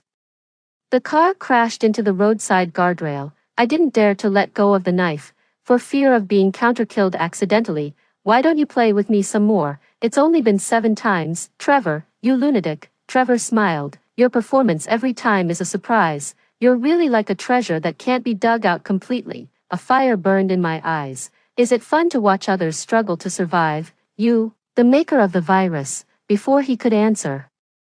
I pulled out the fruit knife and stabbed it into his heart again. Trevor let out a muffled groan and finally stopped breathing completely. Trevor was never a doctor. He was a virology researcher, the maker of the mother virus who held the virus vaccine, and I had entered a virus kingdom game. The first life was set by the plot, and every life after that was my revenge after my self-awareness awakened. After Trevor discovered that I was a time traveler with a space. He had been observing and teasing me from the side. As long as he didn't die, I would be trapped in the cycle forever. The boss is dead, and the level is successfully cleared. The mechanical electronic voice sounded again. When I opened my eyes again, I was in the familiar bedroom of the apartment. Story 2. As the apocalypse approached, my best friend and I decided to stick together for survival. While going out to meet up with my best friend's sister, she cunningly pushed me towards a horde of zombies. Little did she know, I'd been a millennium-old zombie myself. Why would I fear these little pests? 1. I am a 1,000-year-old zombie. By a twist of fate, I gained consciousness and my cultivation progressed by leaps and bounds. Throughout my long undead life, I chose to blend into the human world and enjoy an ordinary human life. One day at work, I suddenly sensed an unfamiliar yet familiar scent in the air, but I couldn't quite place it. It wasn't until I got home and saw news about biting incidents in various places on a video app that a ridiculous idea popped into my head. Zombies, my love, stock up on food and find a safe place to hide. I won't be coming home for now. This sudden call from my husband, a scientist at a biological research institute, came out of nowhere. Before I could respond, he hung up. When I tried calling back, no one answered. My heart tightened. Could a zombie outbreak really be happening? Emma, where are you? While I was lost in my thoughts, my friend Cindy called. I'm at home. Her tone was grave, making me sit up straight. My husband's hospital recently admitted a few unusual patients. They might be zombies. He told me to stock up on food and hide. Cindy, your place isn't safe either. Come to my lair. It said that humans can be selfish, but she still thought of me during such times. I knew then that she was a friend worth protecting, so we both frantically shopped and later met at the entrance to a secluded village in the suburbs. The village, with its long history, was only accessible on foot. Resigned, Cindy and I had to carry our supplies in. No official announcements had been made yet. The village was peaceful, and many villagers helped us move our things. Even so, it took us until sunset to finally get everything inside. Aren't you going to warn them? I asked, watching the villagers' retreating figures. They each have their own land and are self-sufficient, I replied, shaking my head, saying too much might only scare them unnecessarily. Besides, the military has already gotten involved and hospitals have identified the issue. Perhaps this crisis can be nipped in the bud. 2. In the following days, I still couldn't reach my husband by phone. I could only send him our location, unsure if he would be able to find it. After all, this place used to be my tomb. To prevent looting, the village above was arranged according to a specific formation, and modern people have little understanding of such ancient tactics, making it nearly impossible for anyone to find. We were staying in a house at the very center of the village, with 3 floors above ground and a connection to a large tomb below. Emma, Cindy started to say something but hesitated. Did Dr. Tom come? No, he won't be coming. I could see the disappointment in Cindy's eyes. Both our husbands were the same. When faced with greater duties, they inevitably had to abandon their immediate family. He'll be safe, I reassured her, hugging her, suddenly realizing that she had foster parents and in-laws. I smacked my forehead. I didn't have any family myself, so I hadn't thought of that. Let's bring your parents and in-laws here while the outbreak hasn't fully erupted. We have plenty of rooms sitting empty anyway. When she heard these words, her eyes lit up. In the afternoon, her in-laws arrived. They brought a large supply of materials. They even brought a home generator, but there was no sign of her parents. My sister said that the higher floors of our building are safer, she said with an awkward laugh. I offered her some comforting words. Life in the village was quite pleasant. We would stroll around the village leisurely, enjoying moments of tranquility, Until the morning of the seventh day, the scent of zombies in the air had become too strong to ignore. After getting ready, I rang the bell in the ancestral hall, which had been silent for nearly 100 years. The sound of the bell echoed throughout the village. Villagers quickly gathered at the ancestral hall. Folks, a zombie outbreak is imminent. From today, no one is allowed to leave the village. Anyone who disobeys will never be allowed to set foot in the village again. Those from our village who are outside, hurry and tell them to come back. After sunset, I will activate the protective charm of the village. Many young people in the crowd were confused. Before they could ask, they were dragged home by the elders. During previous conflicts, I had saved the entire village. Thus, among the older generation, there were legends about me. Are you the village chief? No, I am the saintess, Cindy. What is this protective charm? It's a magical formation that makes the village invisible. Cindy, in the days that followed, the outside world was in chaos. Social media was flooded with videos of zombies. The village became the only haven in the world. But the peace did not last. One day, villagers suddenly brought a young boy who had been bitten by a dog to me. As I approached the boy, I sensed a strong familiar presence. Was this a zombie virus infection? But where did the virus come from? Quick, bring me some glutinous rice. Take a few men and kill the dog that bit him. Be careful not to get bitten. Go and gather everyone in the village at the ancestral hall. I managed the situation calmly. Soon, Cindy brought a bowl of glutinous rice. The zombie virus was not the same as traditional zombies. The glutinous rice was just a diversion. I placed the glutinous rice on the boy's wound, secretly. I used my demonic power to draw the poison from his blood. The glutinous rice quickly soaked up the fresh blood. The child is safe now. Go home and take good care of him. I reassured the anxious mother. Thank you, thank you. She knelt down and bowed deeply to me. Go on home, I said, getting up, but feeling a wave of dizziness. Being human for too long had made my magical skills rusty. I muttered to myself, pointing casually at the blood-soaked rice. The rice spontaneously combusted. Well, it probably self-combusted. Remember, believe in science, I said seriously, spouting nonsense as I turned to head to the ancestral hall, leaving Cindy utterly stunned. In the ancestral hall, none of the villagers admitted to having contact with outsiders. The source of the zombie virus remained a mystery. Reluctantly, I advised everyone to stay indoors as much as possible and to come to me with any issues. Just then, my phone rang. It was my husband. Honey, zombies have been spotted near your village. Please be careful. Team leader, is your wife nearby? Let's go to your place and hide. The woman pleaded over the phone. Her husband quickly hung up the phone. Clearly, he was reluctant to risk sheltering us. Emma, my parents were outside the village. They encountered zombies. After hesitating a few times, Cindy still shared the situation. It turned out that their home had been attacked by zombies. The family thought about coming here to take refuge. Unexpectedly, they encountered zombies again on the road. Moreover, they couldn't find the way into the village. Fortunately, they were eventually rescued by researchers who were passing by collecting samples. Give me your sister's number. I'll go pick her up. If I'm not mistaken, the researchers they encountered were probably my husband and his colleagues. Cindy hesitated. I will save them without compromising my own safety. I knew the turmoil she was feeling inside. With the familiarity of my husband's scent, I easily found them. At that moment, they were surrounded by 7 or 8 zombies. Even so, they were protecting Cindy's parents and sister behind them, and Cindy's sister Faye was tightly clutching the edge of my husband's shirt, her eyes filled with admiration and affection. I'll lead them away. You take them and run, leader. I've been bitten already. I'll lead them away. You guys run. Several of the wounded brothers protested. You're already injured. You can't delay them for long. Leader, I'm not injured. I have a younger brother at home. Let me do it. I'm the leader. Listen to me. Get ready, and run when the time is right. My husband's face was stern as he shouted and then seized the opportunity to charge towards the horde of zombies, attracting their attention as he ran. Watching this scene, I swallowed my tears, softly cursing under my breath. You heartless man. Don't you think of me waiting for you at home? Everyone, don't run around. Follow me. It's safe with me. Many of the brothers in the crowd knew me. Sister-in-law, the leader. Suddenly Faye looked up, her eyes somewhat hostile. It's okay, let's go first. As long as I have a breath left, I can bring him back. How can you be so heartless? He's your husband. Faye seemed to lose her mind. loudly chastising me despite the apocalypse's taboos. Everyone urged her to keep quiet.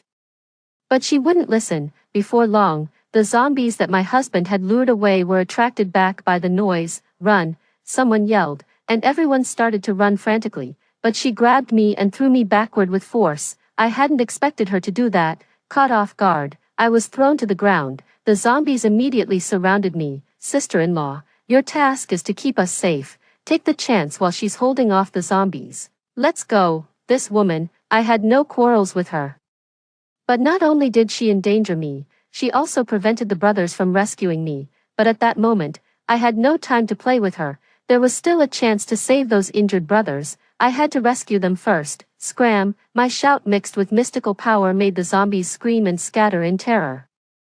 Everyone was stunned, including my husband who had just rushed over. "Well, our ancestral beads that ward off zombies. Guess they work somewhat similarly with zombies." I casually told a lie. My husband held me tightly in his embrace. All right, our brothers are still wounded. We need to take care of them quickly, otherwise they might turn into zombies. Do you have a way?" Seeing a glimmer of hope, my husband gripped my hand, slightly trembling. After all, we had all faced life and death together recently. "Yes, my family has a traditional remedy for extracting zombie poison." Hearing this, hope was restored in the eyes of the injured brothers. "Sister, are you all right? You were so careless just now." I was almost scared to death. Faye suddenly ran over, not minding how the others looked. She hugged me as if we were long-lost sisters, since she wasn't embarrassed. The awkwardness was left to everyone else. I subtly pushed her away. "Sister, that bead of yours that can deal with zombies is so magical. Can I see it?" Faye came closer, holding my hand affectionately. "No, you can't." I didn't hide my disdain for her. I had saved her only because of Cindy. "Why are you being so stingy?" She then turned her gaze to my husband, half joking. "Bro, team leader, did you know your sister-in-law is so stingy?" Under my husband's sharp gaze, she awkwardly changed her address. My husband ignored her, continuously stroking the palm of my hand. His innocent look seemed to say, "I'm not that close to her." I couldn't help but give a wry smile. While speaking, I led them to the entrance of the village. To the ordinary eye, it appeared as a wasteland. The fog was thick, visibility was very low. "Sister, are you just messing with us?" I didn't explain. It was simply because the village's protective array had a concealment feature. With a wave of my hand, the fog dispersed, revealing a narrow path leading into the village. Everyone wore a look of surprise on their faces. I didn't want to explain and walked into the village first. The younger brothers from the station closely followed behind. My husband covered our rear. "Leader, do you really understand your sister-in-law? In this world, supernatural and filthy things still exist." Although Faye whispered, my hearing was not ordinary, and I heard every word clearly. "Maybe you shouldn't come in." My husband replied coolly. "Emma, you're back just in time. There are a few more people bitten in the village." The village chief saw me come in and, without minding the strangers, immediately pulled me towards the temple. "Chief, let me introduce you. This is my man." I pulled my husband over and introduced him. "The young man is quite handsome," the village chief said perfunctorily. At that moment, his mind was only on the villagers. I didn't mind and continued. "These are his colleagues, who are also injured now. Could you prepare some more glutinous rice so I can detoxify them all?" Hearing this, the village chief subtly moved closer to my side. Sure, I'll get right on it." Mom, Dad, Faye, people in the village had been bitten and injured, and Cindy, coming from a family of medical professionals, rushed to the temple to help. Seeing us enter, she cheerfully called out, "Cindy, are you all right?" Cindy's parents approached and looked her over, relieved only when they saw she was unharmed. Once a daughter is married, she's like water spilled out of the house. If it weren't for our good fortune, we might never have seen you again. Faye glanced meaningfully at Cindy's in-laws who had just entered the ancestral hall as she spoke, seeing both sets of parents dressed neatly, with healthy, rosy complexions, and then looking at her own sorry state. Cindy's parents' joy visibly faded. I couldn't help but glance at Faye. What a troublemaker. That's quite an accusation, after all. It was you who didn't want to move in with us. Faye cares about family ties, and I was already fed up with her, so I retorted on her behalf. Besides, if Cindy hadn't pleaded with me, I wouldn't have come to rescue you. Hearing this, Faye grasped the essence of it. She looked pitifully at her husband. "Sister-in-law, That's not fair. We risked our lives to save you, and besides," she paused, making sure her husband was listening, before continuing, "you are the leader's wife, the team almost. How could you just stay nearby and not come to rescue them? You really don't love your husband at all." Her words were filled with righteous indignation, causing the surrounding villagers to look at us with inquisitive eyes. "Emma, are you worried about the judgment of society, so you're afraid to divorce?" "Don't be afraid. All the people in our village support any decision you make." Hearing this, my heart warmed. "See, these are the villagers who have protected me for 1,000 years.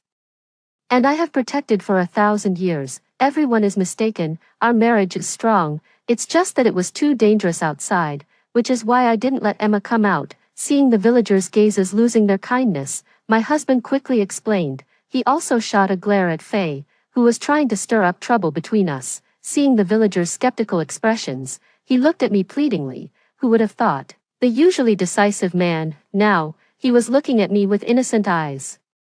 Don't misunderstand, everyone, in these troubled times, as a researcher, he naturally has to contribute to the country, and I also need to protect our villagers, so that's why we were temporarily apart. Hearing this, there was a hint of guilt in the villagers' eyes.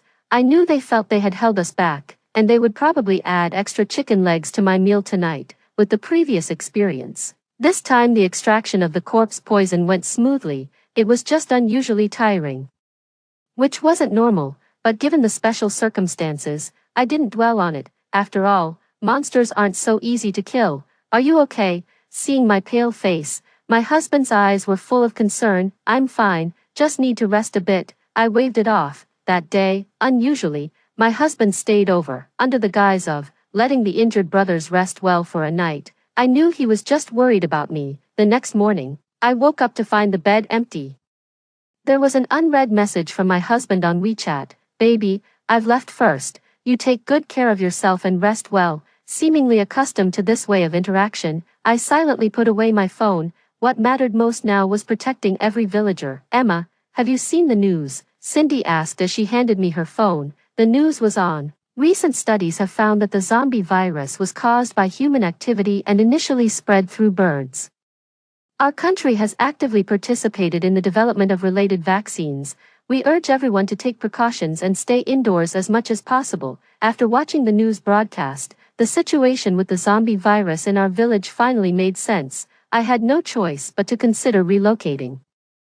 But the world at this moment was nothing short of hell. After hesitating, I opened the tomb door. In my previous life, I was a princess during the Xia dynasty, a time of unprecedented openness and gender equality. As the queen's most accomplished daughter, I excelled in both arts and military, and was the default heir according to the officials. That was until one day, the queen brought back a young and handsome man. It didn't take long before he became the prince consort. Although the royal harem was not supposed to engage in politics, the Xia dynasty valued talent over status. Soon, he firmly established himself in the court. His political acumen surpassed even mine. I even considered abdicating the throne in his favor. My tutor said I was too kind-hearted, a blessing for the people but a concern for the ministers. After discussing this matter with the queen several times, we decided to test him for a few more years, unfortunately, as a hunter. The prince consort was unqualified. On the day the queen was about to issue the decree passing the throne to the prince consort, he staged a coup with his old flame. I led 3,000 imperial guards, for the first time pointing my spear at my own soldiers. After a night of bloody battle, reinforcements from the capital's army arrived. My life ended in the darkness before dawn. After the civil unrest was quelled, the queen gave me a funeral fit for an emperor. Little did I expect that I would be the one to open my own mausoleum. I only heard a gasp behind me. I couldn't help it. Even after 1,000 years, I still found my mausoleum extremely luxurious. Terracotta soldiers lined both sides of the corridor, their postures varied and lifelike. The everlasting lamps I held illuminated their faces, which seemed almost cozy. The floor was paved with white jade, and the dome was inlaid with night pearls. Further ahead was the main burial chamber. With my sarcophagus in the center, the crystal coffin was filled with rare treasures. The side chambers also displayed many burial items given by the queen, some of which were damaged over the centuries. I skillfully removed the treasures from the sarcophagus, along with a brocade quilt hand-sewn by the queen from the bottom of the coffin. turning the engraved dragon's eyeball on the crystal sarcophagus. The bottom thunderously slid open, revealing a deep passage. It was a miniature realm prepared by the queen for me. Mountains of gold and rivers of silver formed the stars and the moon. There were also houses, just right for villagers to live in. A small fountain here was the crucial point of the village's protective formation. Now it could be used to solve the drinking water issue for the villagers. I placed a magical pearl over the fountain to purify the water source. Emma, how did you know there was a tomb here? Cindy asked in shock. The villagers here were originally tomb keepers, and I am one of them, I replied. Of course, I didn't mention that I was the one supposed to be guarded in this tomb. This should belong to the state. How can you just claim it for yourselves? Faye said righteously. Now that her crisis was over, she was snacking and sitting comfortably. Why don't you go outside now and contact the national authorities for me? I said without even bothering to lift my eyelids. How can you be so heartless? With zombies everywhere outside, and you still ask me to go out. Faye stomped her foot in anger. I responded with a cold laugh. Cindy and I sat together, chatting idly on and off. The village chief came to me again. Emma, several villagers suddenly developed fevers today. We don't have any spare medicine here. What do you think? I didn't take it seriously, as staying underground for long periods could affect one's physical functions, and falling ill was not unusual. I stood up and followed the village chief to the homes of the sick villagers. I frowned. This was the smell of zombies. Prepare the glutinous rice. Perhaps because my tone was so grave, the village chief did not dare delay. Thankfully, it was only 3 villagers. After extracting the poison from them, I collapsed to the ground. I felt even weaker during this period. Just then, a few more villagers followed my trail and found me. Emma, your Aunt Lisa has a high fever that won't subside. Emma, your Uncle Ben just suddenly collapsed. Emma, I was stunned. Could it all be the zombie virus? Call everyone here. I struggled to rise from the ground and found a comfortable chair to sit on. Soon, everyone had gathered. Village chief, could you ask what these people did or ate before they got sick? I commanded weakly. There were 6 patients, and with my current physical state, performing more magic might reveal my true form. After making inquiries, nothing unusual was reported. Aunt Lisa was drinking water before she collapsed. That statement stirred up a commotion, as the relatives of the other patients mentioned that their sick loved ones had also drunk water before falling ill. I frowned. This didn't make sense. The spring water contained my magical bead, so it shouldn't harbor any viruses. Have you found any other sources of water? No, everyone drinks from the spring. Was there anything different about the spring water today? I didn't want to move at all now. It seemed the same as always. Watching everyone try hard to recall, I frowned even more deeply.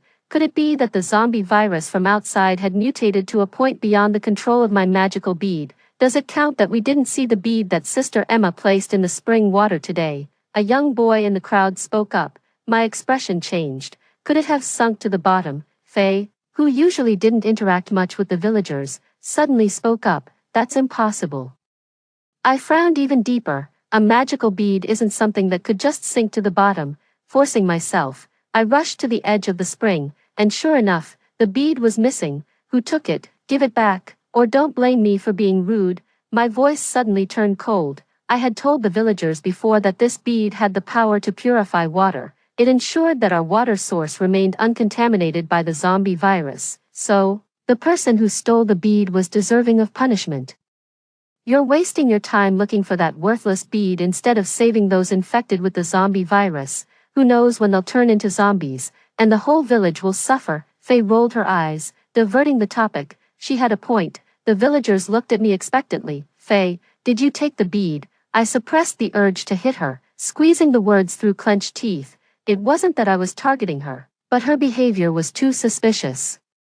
How can you accuse people like that? Faye raised her voice, trying to cover her guilt. Faye, did you take the bead? Cindy seemed to notice her odd behavior too and asked with a frown, I'm your sister, and you don't believe me. Just like that, she's your own sister, and you side with outsiders. Can you just throw such accusations around? How will your sister ever get married in the future? Cindy's parents quickly stepped forward to support their younger daughter. The noisy chatter around me only added to my frustration and confusion. I don't know what's been going on lately. Not only am I feeling weak, but my temper has become uncontrollably irritable. Will no one confess? if I have to find out myself. The culprit will have to leave, my shout, laced with magical power. Silenced everyone. I'm asking one last time, will anyone confess? Seeing no one step forward, I had no choice but to use my own magical power to sense it. As expected, the magical orb was on Faye. I stared at her intensely and began to approach her step by step. At first, she pretended to be calm, but perhaps my gaze was too intimidating, and she couldn't help but step back. Eventually, tripping over something, she screamed and fell to the ground. A green bead, the size of a baby's fist, rolled out beside her. It was my magical orb. Faye, you've disappointed me greatly. Emma, I'm sorry. If you decide to send her away, I won't blame you, but can you at least let my parents stay? Hearing her plea, much of the resentment in my heart dissipated, but before I could speak, Faye's parents began to protest. We have failed in our duties as parents and have no face to stay here. Yes, Cindy, take care of yourself. We have wronged the villagers. The two of them echoed each other's sentiments but showed no signs of leaving. I scoffed coldly. What a strategy to retreat in order to advance. Seeing that the kind-hearted villagers were about to speak up for them, I stepped in first. If that's the case, you all should leave together. 12. They clearly didn't expect me to play my cards so unexpectedly.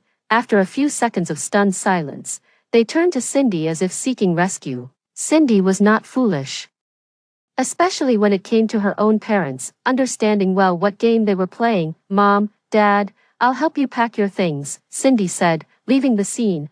Was she worried about making things difficult for me? You ungrateful wretch, after we took you in and raised you for so many years. Cindy's father was furious. Cindy paused in her steps but ultimately did not turn back. You're driving us to our deaths. Cindy's mother, realizing she couldn't rely on Cindy, sat down on the ground, wailing without shedding tears. Yes, you're being too inhumane. Faye is just a child. She doesn't understand. You and Cindy are good friends. Why not just give the bead to Faye? It's just a bead. I never thought these elders could be so shameless. How can you say that? This bead is the hope of the entire village. Without it, everyone will die. The village chief, infuriated, banged his cane. You old fool. Aren't you still living well? Exactly. Even without the bead, she can heal people. What's there to fear? They argued as if they were completely justified, showing no sign of guilt. Have someone drag them out. I rubbed my forehead. A few young, strong men stepped forward to drag them away, but then something unexpected happened. 3 villagers, who hadn't been rescued in time, staggered out. I was shocked. They were close to death, and once their bodies began to decompose, there would truly be no saving them. Quick, knock them all out, I directed, swallowing the magical orb. And my magical power was significantly restored. In the ensuing chaos, 3 people were successfully rescued. However, the scene was too chaotic, and no one noticed Faye secretly recording the entire process. Let's drive them out. I waved my hand and collapsed onto the ground. When I opened my eyes again, I found villagers kneeling all around me. I was slightly startled. What's going on? Emma is awake, little rascal. Call her the great ancestor.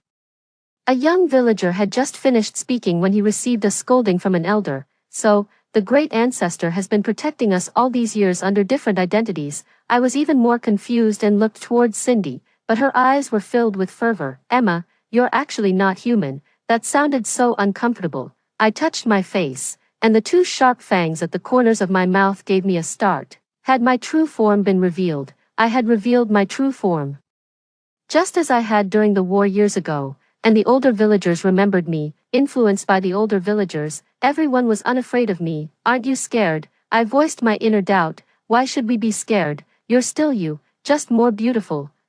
Cindy is focused on looks. I had retained my radiant appearance, just with an addition of 2 fangs. Great ancestor. Someone has posted a video of you saving people online. I was startled.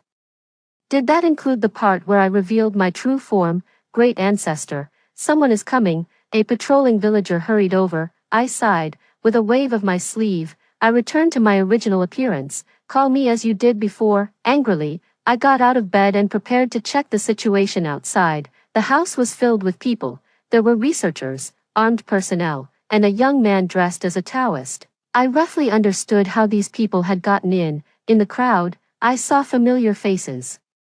My husband and Dr. Tom. Seeing them safe, I felt much relieved. There she is. She's not human. She has a pearl that can cure the zombie virus. Even if infected, she has a way to heal. I looked amusedly at this ridiculous figure before me, raising an eyebrow. After being driven out, Faye still wanted to cause trouble, and then, you should hand it over to the state, she said confidently. The elder leading the group heard our conversation and frowned in disapproval. He approached with a smile and said, Miss, I am in charge of the zombie virus vaccine. If you truly have a way, could you possibly share it? Name your conditions. I glanced at my husband, who gave me a subtle smile, showing no sign of concern. I can't help, I shrugged. The elder was taken aback, not expecting such a direct response.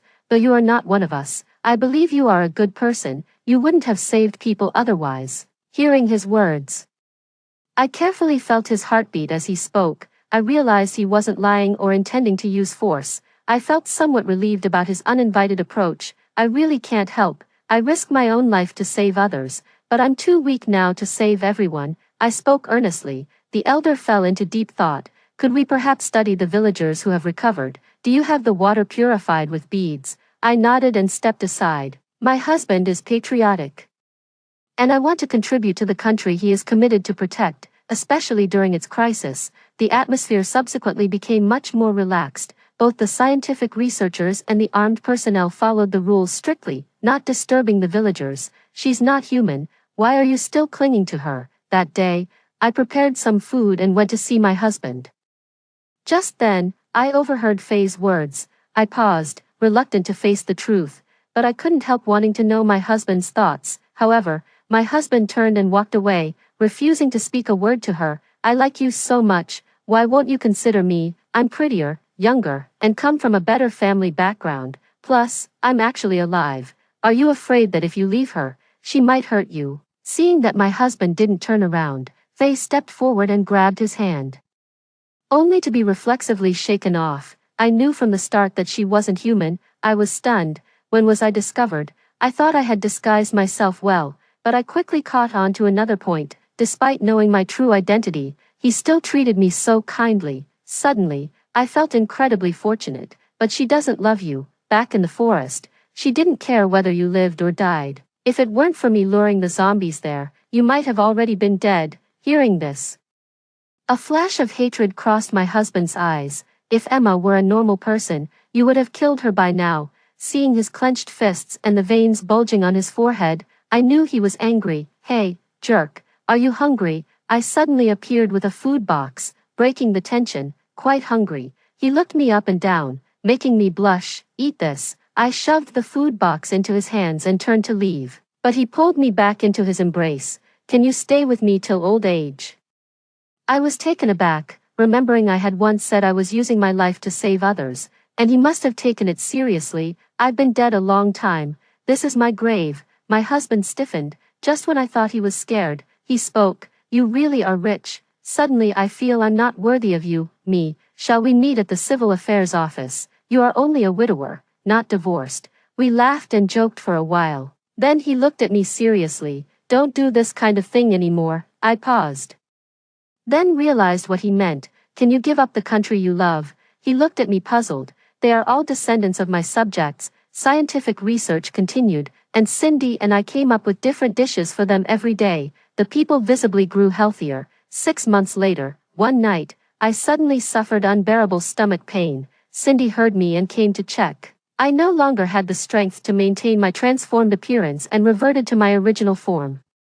The sight of my swollen belly shocked us both. I was pregnant. No wonder I had been tired and irritable whenever I used my powers recently. I had maintained my human form, so no one noticed this problem. Upon hearing the news, my husband took leave to be with me. A zombie giving birth was unheard of, even for me. After a day of agony, just after noon, I gave birth to a daughter. My husband held me and wept with joy. However, the research was still incomplete, and the people continued to suffer.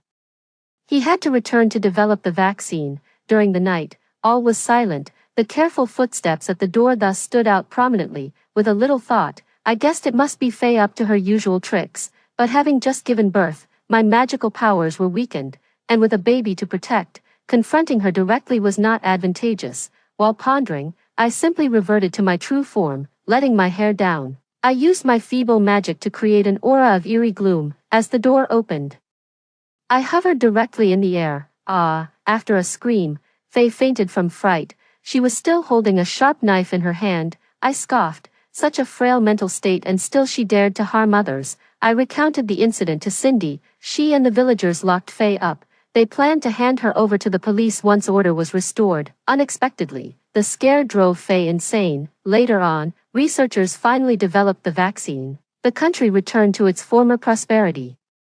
I did not stop everyone from talking about what had happened here, but since the founding of the nation, becoming a spirit was forbidden. Everyone just treated it as a mere spooky tale. My husband, daughter, and I lived among the people as if we were just ordinary folks.